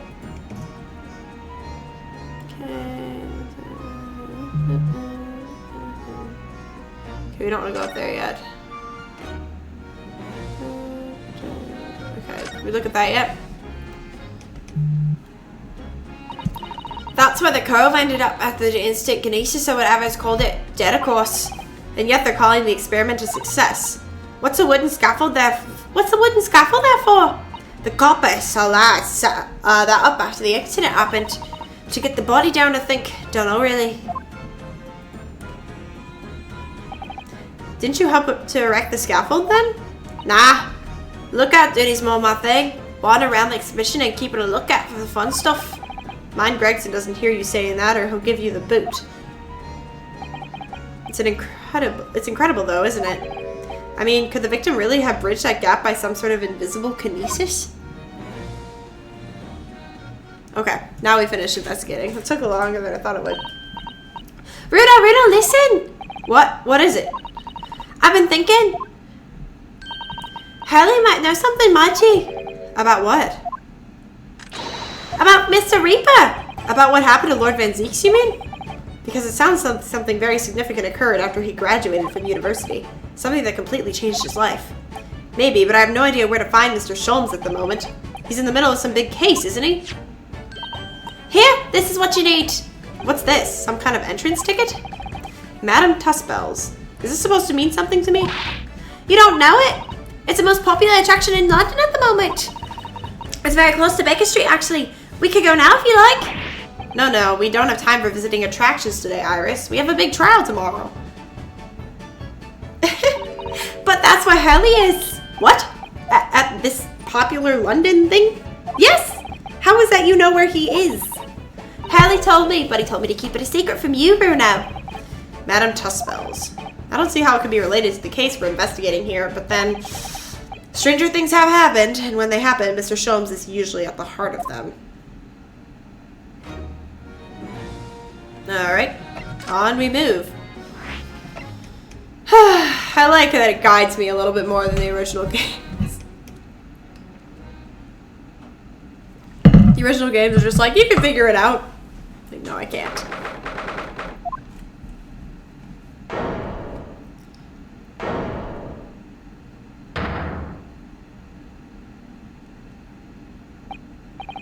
What is this place? Look at all these terrifying scenes. And why are all the people so still?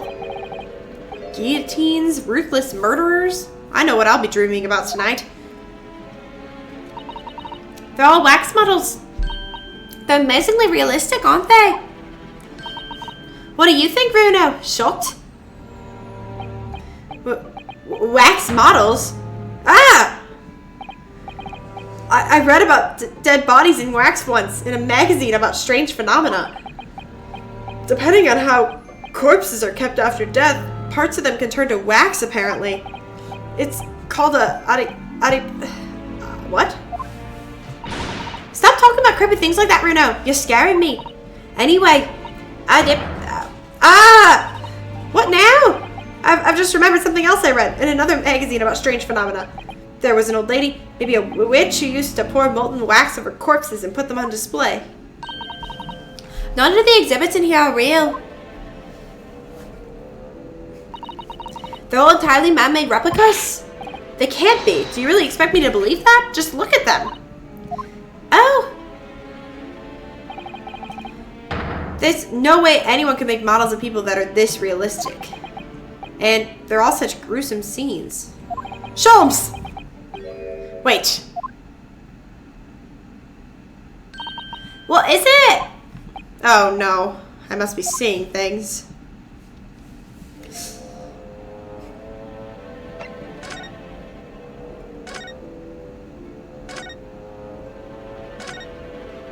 Hello, Mr. Sholmes.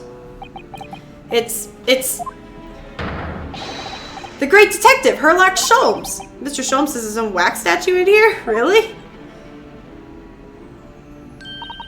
Well, he is well famous after all. It's an uncanny resemblance, isn't it? It makes my skin crawl to look at it. I know. But look, Bruno, you can kick this Harley and he doesn't move a muscle. You can't go around kicking the exhibits, Iris. Wait. It just moved, I'm sure. And not just a little bit either. Really? Did it? And look closely. There are beads of sweat on the face of this waxwork model.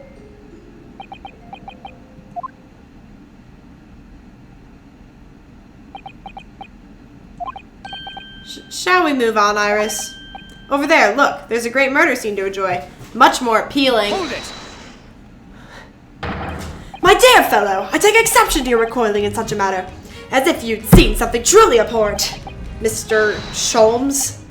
I knew it. Iris, what possessed you? I strictly forbade you from divulging my temporary waxwork secret to Mr. Naruto. Temporary waxwork? What do you mean? And that kick! Could you not have exercised a little more restraint? You winded me. But Bruno has something he needs to ask you. A question. And I thought you'd probably be getting bored too.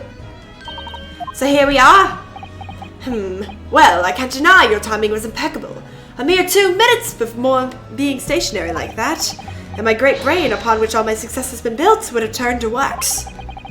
Thank goodness we arrived in time. Indeed, in many ways, the pair of you just saved the world from an unimaginable loss. Oh, Harley, you do like to talk nonsense, don't you? He could know something, it's true, about Lord Van Zeeks and what happened in the past to change him. Now that you're here, let's take our time. How can I be of assistance? For your look, I'm suddenly quite taken with the... Oh, well, actually, I'm in quite a hurry. And if my eyes don't deceive me, I believe something is afoot within the walls of this very museum. A most fascinating case, if I'm not mistaken. Really? Moreover, I have a strong suspicion that it is related to the matter about which you've come to me now. But how could it be? We shall speak again presently, my dear fellow, but for now I must return to my work. What? Back to being a temporary waxwork exhibit?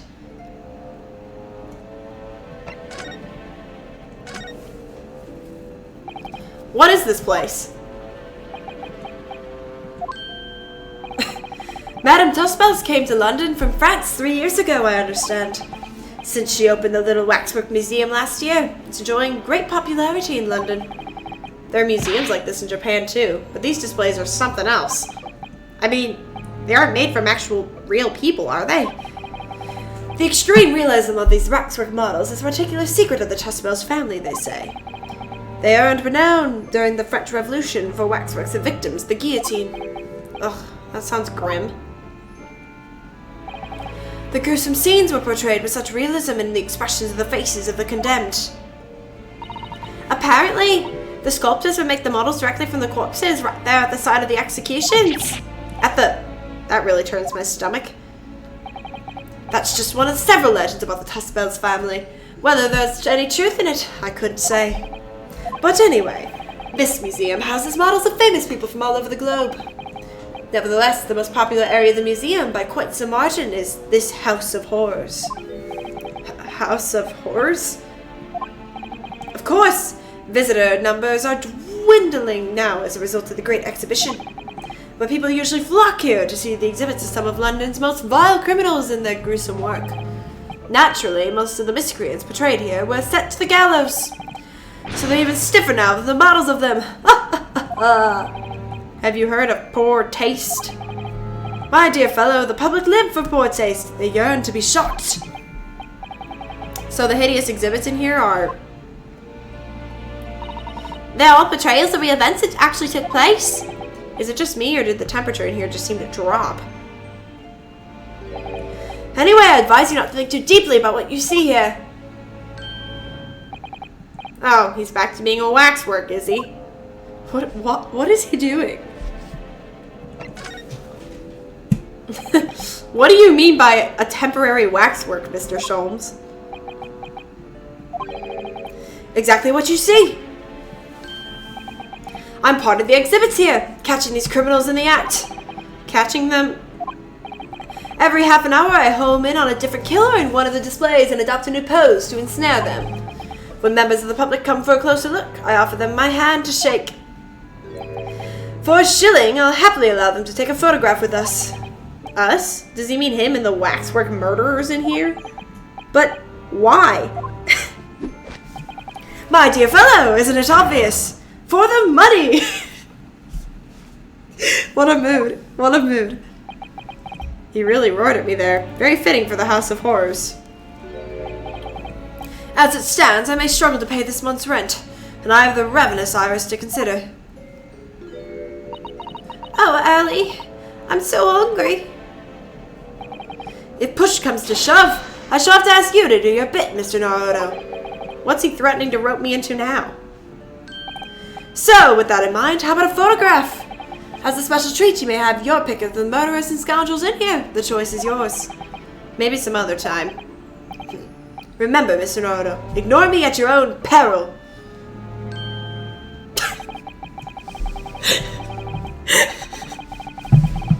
It's so stupid. It's kind of funny. I can't. Back to being waxwork again. Is it just me, or did his final remark there sound a lot like a curse? Alright, I need to ask you about this. Well, what is it you'd like to ask me then? Actually, it's about Lord Van Zieks. Huh, our friend Mr. Reaper. How did you find him? Well, I trust. I really want to know this story. And so I filled Mr. Sholmes in about everything I'd learned. About Lord Van Zieks and Professor Harebrain. And about the strange coincidence that they had been at university together. You gotta tell me some backstory, man. I'm losing my mind. So I'm wondering what it was that happened to make Lord Van Zieks such a different person. I was sure that you know, Hallie. Come on, dude. You said there was something going on here at this exhibit hall before. That something was afoot. And that you believed it was related to what I wanted to ask you about. Well? Mr. Sholmes? He suddenly clammed up. Well, it seems we've reached an ultimatum. What? Greetings. Greetings. What? Oh, hello? Where did she appear from? What's she wearing? Could she look any more mysterious? I hope. Why are your eyes red? You're appreciating my museum? Sorry, have we... Mr. Sholmes, do you know this? Not again! My apologies. I'm Esmeralda Tuspels. This is my museum of waxwork. What? You're the Madame Tuspels? Bien sir? Though only 26 years young, I might add. I don't know how to do the accent. I want to make her French and I don't know how to do that. Is that significant somehow? I'm a madame, in name only. As a certain je ne sais quoi. Right. Firstly, I must apologize for my waxworks. Or rather, one waxwork in particular. That'll be Mr. Sholmes then. I was led to believe he was a great detective, but he seems unable to settle. Next time you move from your designated exhibits, there will be toil and trouble. She sounds deadly serious. That's a problem. How am I supposed to ask Mr. Sholmes about Lord Van Zieks now? Let's not forget what Helly said before, about something being afoot. Right here in this museum, I mean.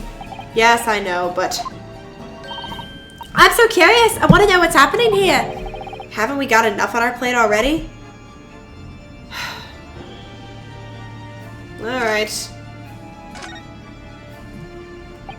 Did you make all these waxworks, Madame Tuspels? I did. I'm the 3rd generation waxwork artisans, you know. I don't know what to do for her accent, bro. I want to make her French. I can't do French. I can't do any accents to be totally fair, but... Gosh! It was my grandmother who began the tradition in my family. I can't do French. I can't do French.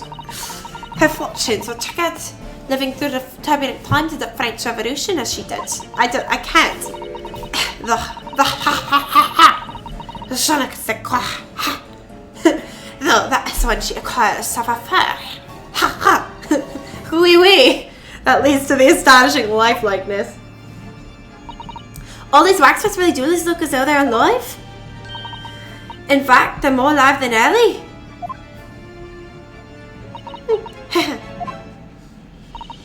What you see exhibited here presents the most atrocious of London's criminal past. All the waxworks were created in the presence of the real people in which they are models. In the hours immediately following their executions, that is the secret to extraordinary lifelikeness. That sounds terrifying.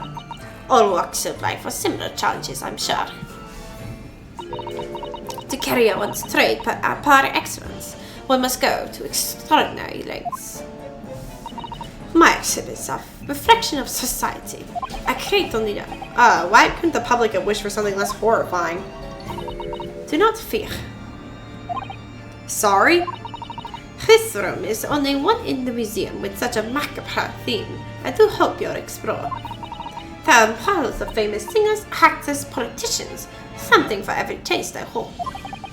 It was Iris who dragged me straight in here, come to think of it. Sorry? Perhaps I should have eased you into things.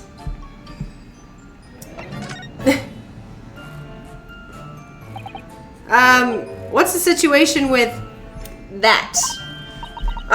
My temporary waxwork model. He approached me some days ago, you see, with a business proposal. Oh, what sort of proposal? My dear madame, what these sparse exhibits need is the addition of a world-famous great detective.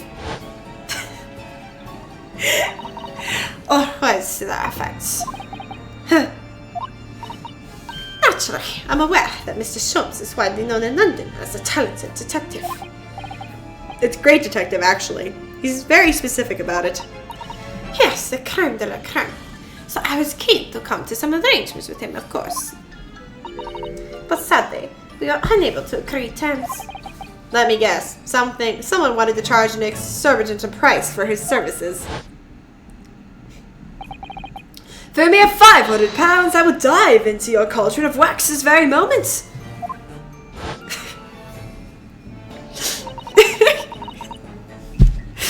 Everything he does is so funny. I can't. Words to that effect.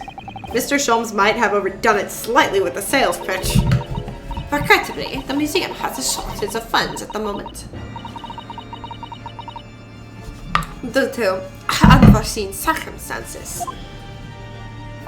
So we came to credit arrangement instead. Surely he doesn't need to do what he's doing though, does he? I would think not, but he's very insistent. I have a 50-shilling problem that must be solved by the morning.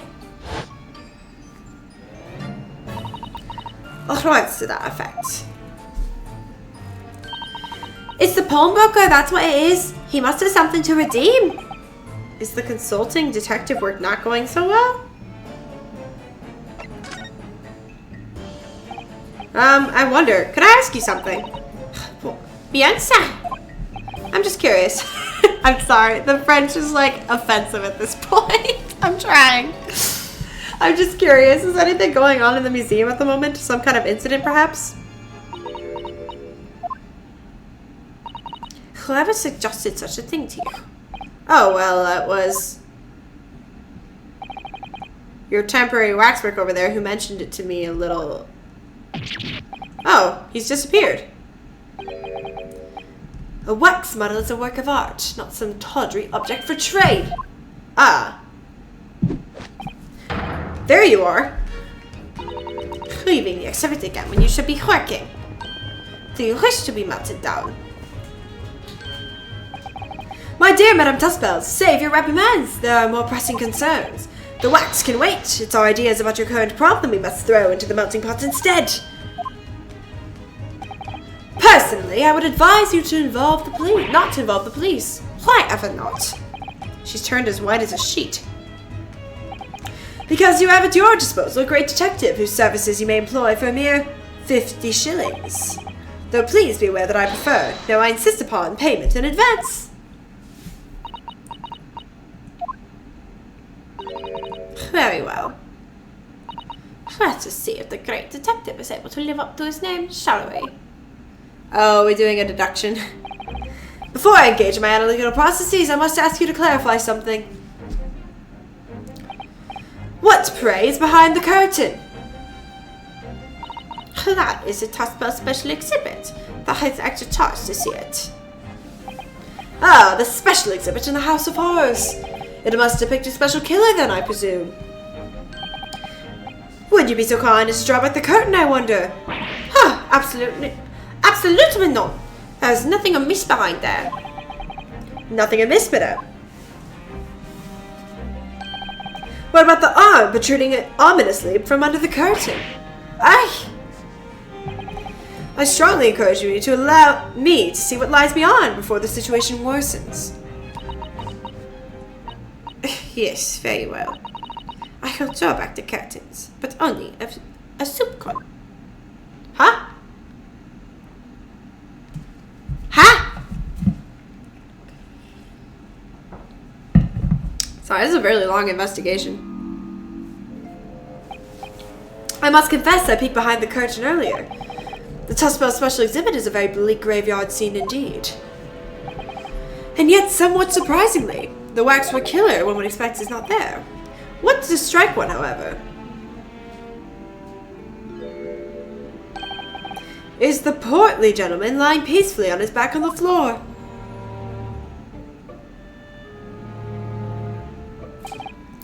Well, well, then perhaps, Mr. Sholmes, that man on the floor is the ruthless killer himself. I'm afraid not, my dear fellow. He's a perfectly ordinary London gentleman, not even a waxwork, in fact. What? As skillfully made as these waxworks are, they're always distinguishable from real humans. So, allow me to present my two conclusions. The first is that a sizable business transaction has been taking place in this special exhibit. Why would you say that? And the second is that the aforementioned transaction is linked to a serious crime. She looks as pale as candle wax. I don't understand. So, Madame Tuspels, as you've agreed to my fee, you shall now have the pleasure of seeing this famously great detective, a temporary exhibit, at work. Yep.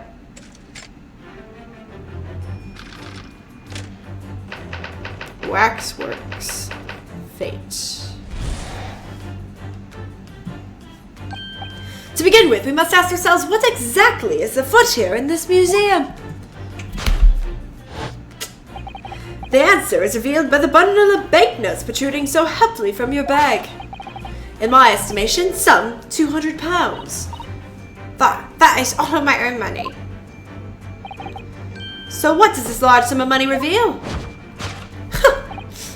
Not as much as the involuntary glance you cast, it would seem, Madame Taspels. Yes, the answer lies where your eyes now fall. The significance of the £200 is revealed by that public notice. Waxwork for sale, your business has hard times, it would seem. In short, you sold the infamous killer the centerpiece of your special exhibit for the sum of £200. No!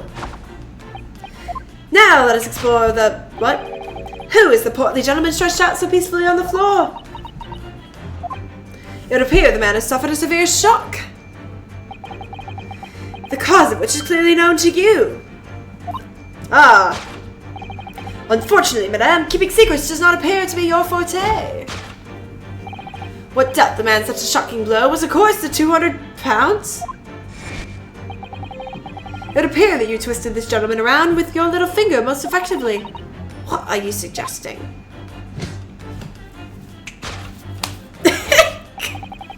He rashly agreed to purchase waxwork for the sum of £200. Only when he came to hand the money over did it occur to him what an extraordinary amount of money he was paying. But the money was no longer in his hands. And the result? The scene was before us. He collapsed in shock. Yes, the killer in the special exhibit fetched a killer price. We can only pray the gentleman's dreams are not plagued with regret. What? Waxwork location. The question that arises then is what has become of the waxwork that changed hands? Let us consider that problem for a moment. You cannot possibly. I can't do the French thing, this is terrible. What immediately strikes me about this conundrum is the young man standing over there. Who is this fellow? To find the answer, we need only observe his neckerchief. Such is worn by policemen as a secret sign to fellow members of the force that a crime is being perpetrated.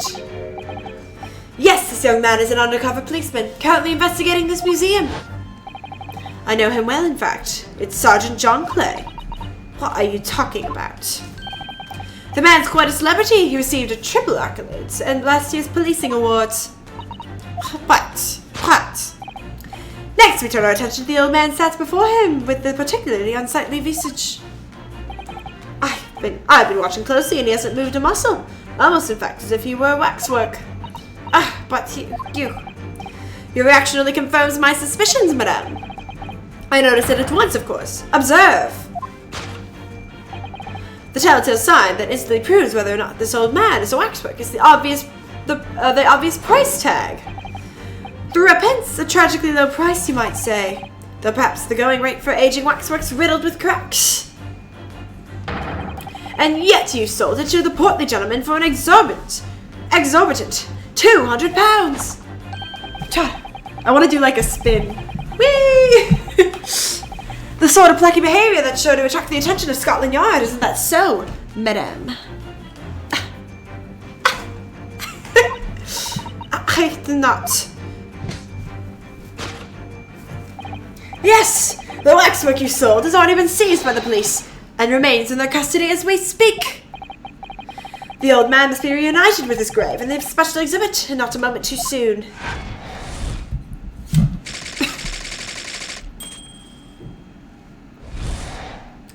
Here's the thing. Nothing is ever going to be crazier than when he suggested that they were keeping a pet lion in an apartment. Thus concludes our Sholmes' great deduction of this horrifying puzzle. Puzzles are so...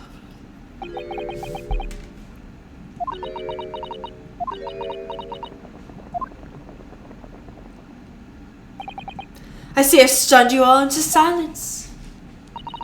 You have, Ellie, you have. And you've obviously upset this young lady in the process. Her cauldron looks awfully hot. If I could just bring up one point, Mr. Sholmes. Ah, the notorious Naruto 1 point. I'm all ears, my dear fellow. According to your deduction, then, the special exhibit featured this old policeman. So that would mean that he's the particularly ruthless murderer, wouldn't it? The killer policeman, Otomo. Sorry. It was a mysterious series of murders that rattled the capital only last year. The police rushed to the scene every time, only to find the culprit had disappeared into the ether. And it turned out the culprit was a policeman himself, a senior officer. So you mean that's who the sinister-looking old man there is supposed to be? Indeed, it is a particularly grim face, is it not? Unforgettable, in fact. Yes, I remember that odious countenance only too well. But is £200 a lot of money for a wax model? It would be enough to afford one of the latest teen carriages, if that puts things in perspective. So, it is quite a lot then. Is there anything behind that tooth down? That bubbling wax is looking more and more ominous. Oh, the smell of that molten wax is starting to worry me. Mr. Sholmes did more or less just accuse her to her face, so I think I might have to call on your assistance here, Iris, if that's alright. To make some minor corrections to the great detective's great deductions. Of course it's alright. We'll soon set things straight. Well, let's get started then, shall we? Before Madame Tuspells vents her anger. Just what I was waiting to hear, my dear fellow. I feel like he's messing with me every time, and he doesn't actually do it incorrectly. So, Madame Tuspells, in accordance with our agreement, you shall now have the pleasure of seeing this famously great detective and temporary exhibit at work.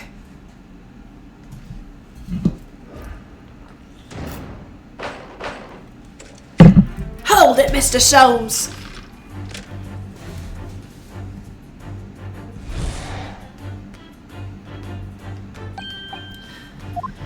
Okay.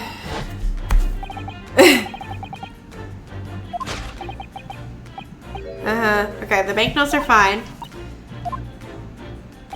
No, so... What's she looking at? She's looking...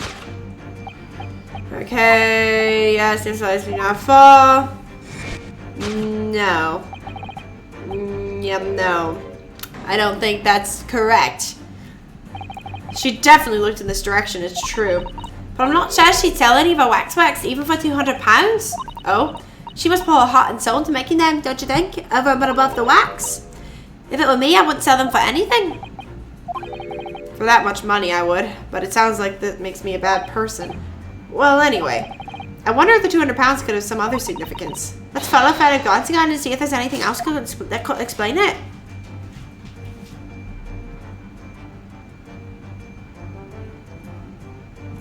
What does this say?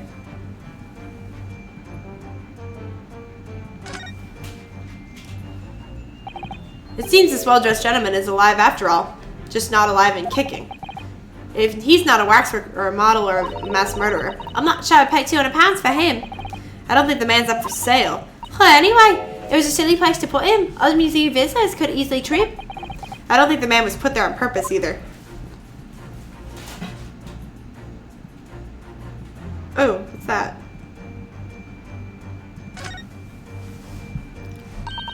What's that note doing pinned on the wall there? Oh yes, let's see. Dear Madame Tuspells, we've taken the prisoner from this room. The price for his safe return is £200. Have the money ready by noon on 23rd October. What? This is... It's just like the sort of thing that's left behind when someone is kidnapped. Yes, it's a ransom note. Exactly. Take that! Take that!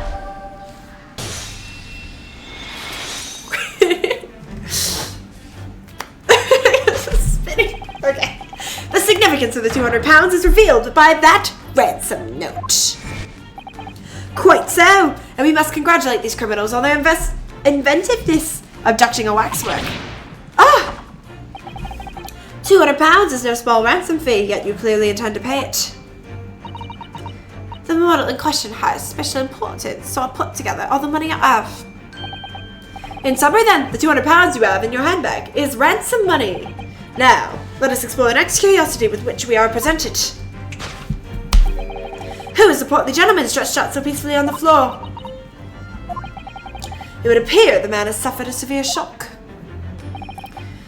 the cause of which is clearly known to you. Ah! Unfortunately, madame, keeping secrets does not appear to be your forte. She wasn't looking at her bag. Okay. So if the waxwork was kidnapped, where does that leave us in terms of who this man is? We could just ask when he comes around. I think the point of this exercise is to understand the beauty of the deduction process, Iris. Yes, you're right. At least Tony's alive, we mustn't let him down. Well, there's little doubt that he suffered a shock. That much seems clear. But in that case, what's Madame Tussible's trying to hide? Let's have a closer look around.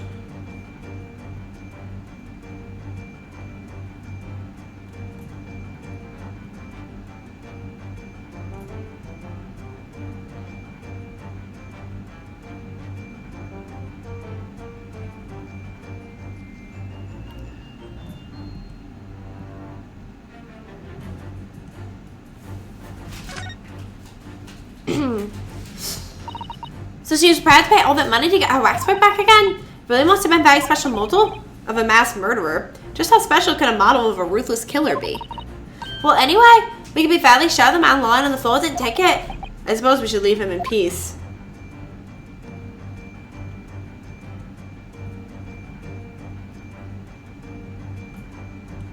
What the heck is that?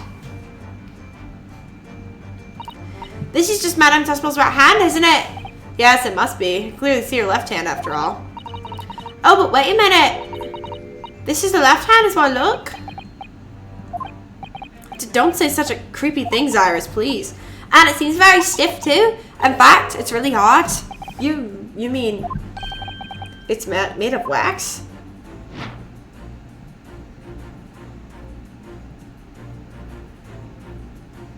Take that!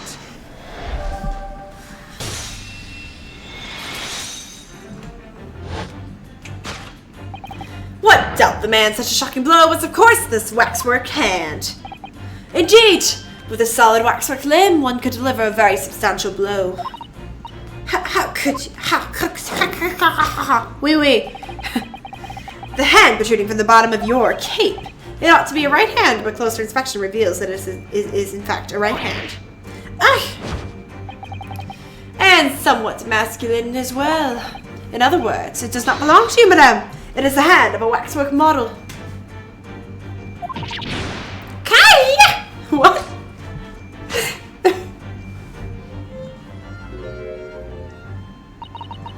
Some of the visitors in my museum can be troublesome. They meddle with the exhibits and cause damage. So you mean that arm? Yes, this gentleman saw fit to try to remove it as a souvenir. No small keepsake. Like taking a whole branch of a cherry tree when you go to view the blossoms. I'm afraid I had to teach them behind the lesson.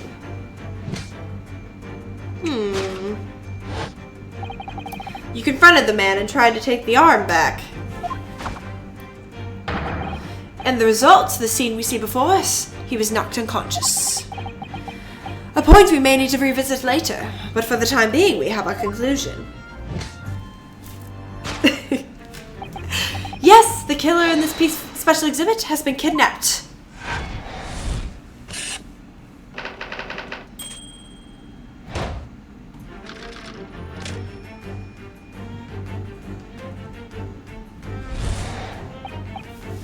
The question that arises then is, what has become of the waxwork that changed hands? Let us consider that problem for a moment. You cannot possibly. What immediately strikes me with conundrum is a young man standing over there. Who is this fellow? To find the answer, we need only observe his neckerchief. According to Mr. Sholmes, the yellow neckerchief is a sign that the other policeman that a crime is underway. A way of communicating with his colleagues without revealing his identity, yes. It's a secret that closely guarded by Scotland Yard. That Mr. Sholmes didn't hesitate to give away. Well, uncovering secrets isn't any true detective's nature, of course. Right. Anyway, judging from Madame Tuspel's reaction to Mr. Sholmes' deduction, I think perhaps we might not have identified the man quite correctly.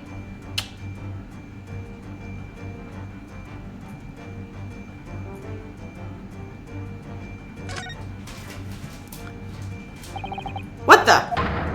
The man has a stub sticking out of his shoulder where his arm should be. Ah? Well, that settles that then. Right. This isn't a real person at all. His entire arm's been ripped off from the shoulder down. His arm's been... Of course. That ties in with what we just found out. Take that! This is fun. I should be a detective. Just kidding. Who is this fellow? To find the answer, we need only observe his shoulder stub. No such boneless human walks this earth, if that I can assure you. In other words, the man standing there, the young Sergeant John Clay, is in fact, defying all odds, a waxwork model. I seem to remember it was you who concluded that he was a real person in the first place, Mr. Sholmes. He has become quite a celebrity in London, being the winner of no less than 3 policing awards last year. I simply had to make a motto of the man. Naturally, what other explanation could there be? And it was this detective's arm that was pulled off by the man on the floor in the special exhibit, wasn't it?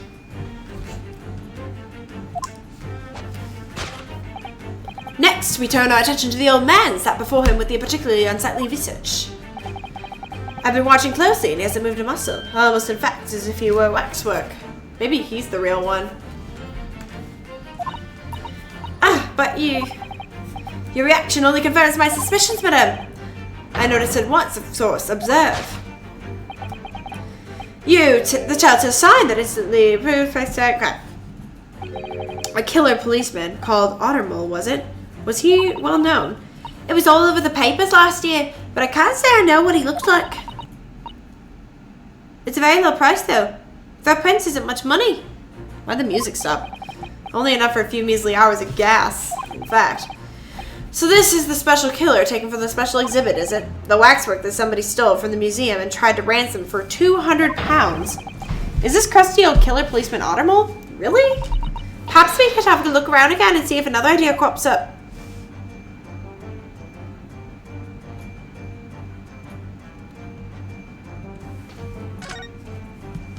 His foot's tapping. He is real. I don't believe it. It's a secret sign that lets the detectives know some criminal activity is underway. Yeah, it's a slightly strange choice of outfit. Ah, he must be a detective disguised as a policeman. Or a detective disguised as a waxwork model of a policeman. He doesn't look like he's clever enough to think of something like that, though. Perhaps you should try to be a little more polite about him, Iris. Look at this. The old man's tapping his foot like crazy. He seems to be fast asleep, though. He's not tapping his foot consciously, then? So you mean... It must be a twitch? Never mind that. The point is waxworks don't tap their feet. Oh, a twitch! Look at his arm, too. We've seen a scarf like that somewhere else there, haven't we? Take that!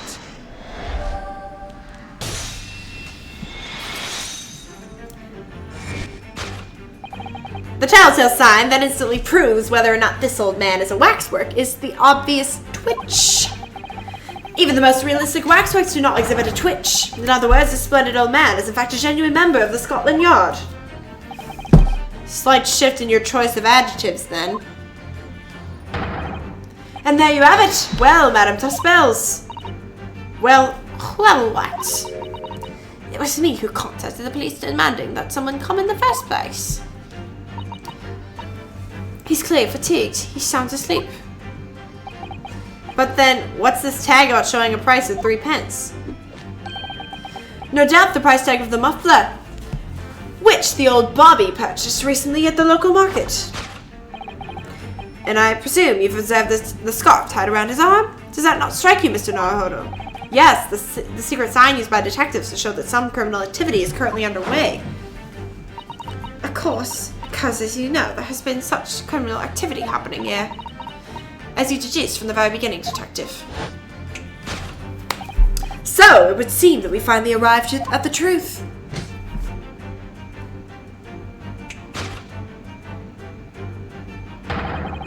The waxwork of the especially ruthless killer from the special exhibit has been kidnapped. In Scotland Yard are already investigating. But the model's whereabouts remain a mystery. Thus concludes Herr Lectrum's great deduction of this horrifying puzzle.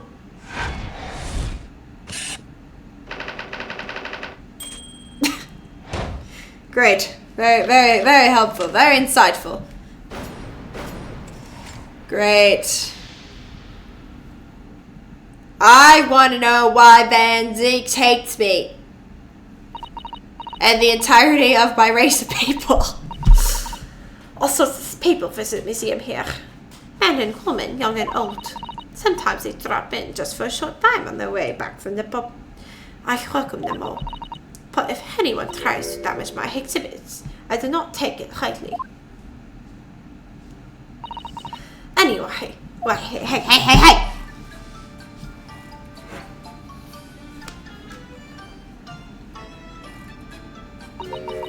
Your great deduction was even more enchanting than I have been led to believe. It was a pleasure, my dear madame. I'm gratified that you enjoyed the spectacle. And as for your rough customer, I've no doubt he'll regain consciousness shortly and return home. What concerns me more is the waxwork from the special display, if it was indeed genuinely abducted. Yes, tragically, it was. Then I would ask you to recount to us the events surrounding the stolen waxwork, in as much detail as possible, if you please. Very well.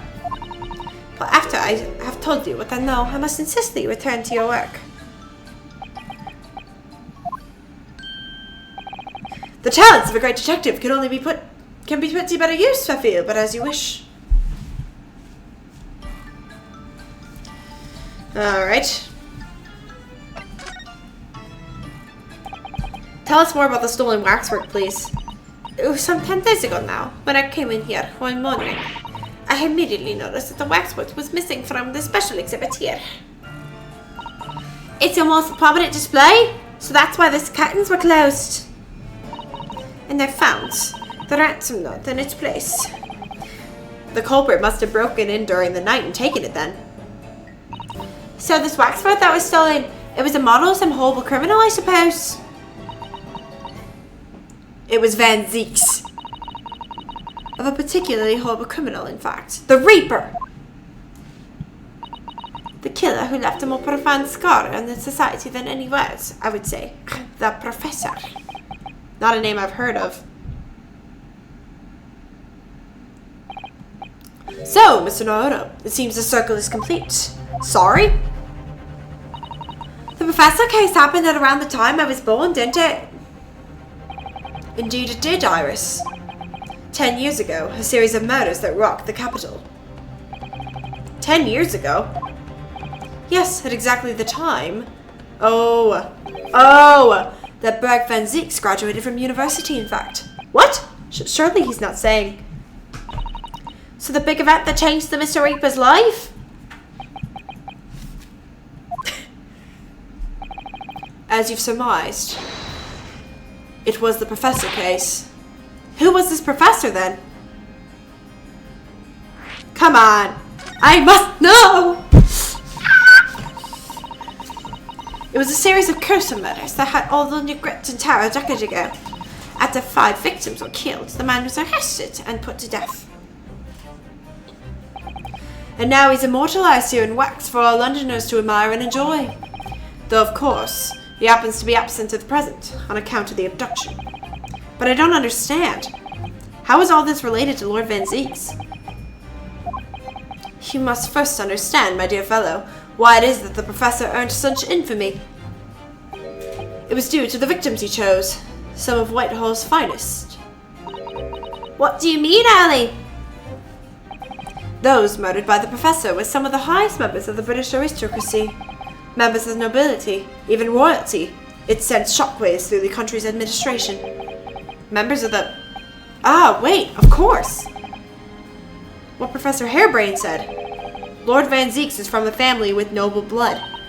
Oh gosh!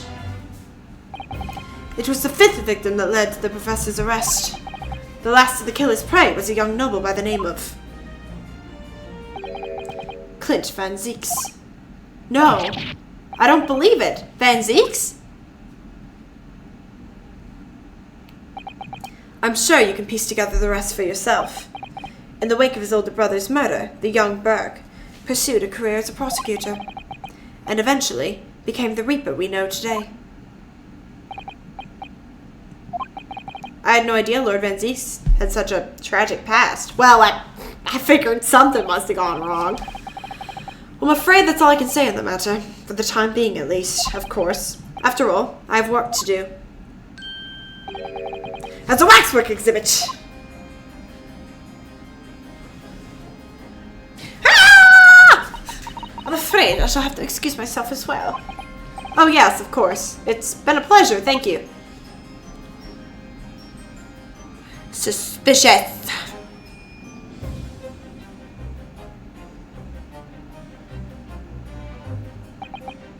Well, none of the predicted scenarios I've analyzed involved you coming to visit me here. Oh! It's been too long. It really has. I'm delighted to see you back. Oh, he's German, isn't he? Or he went to Germany.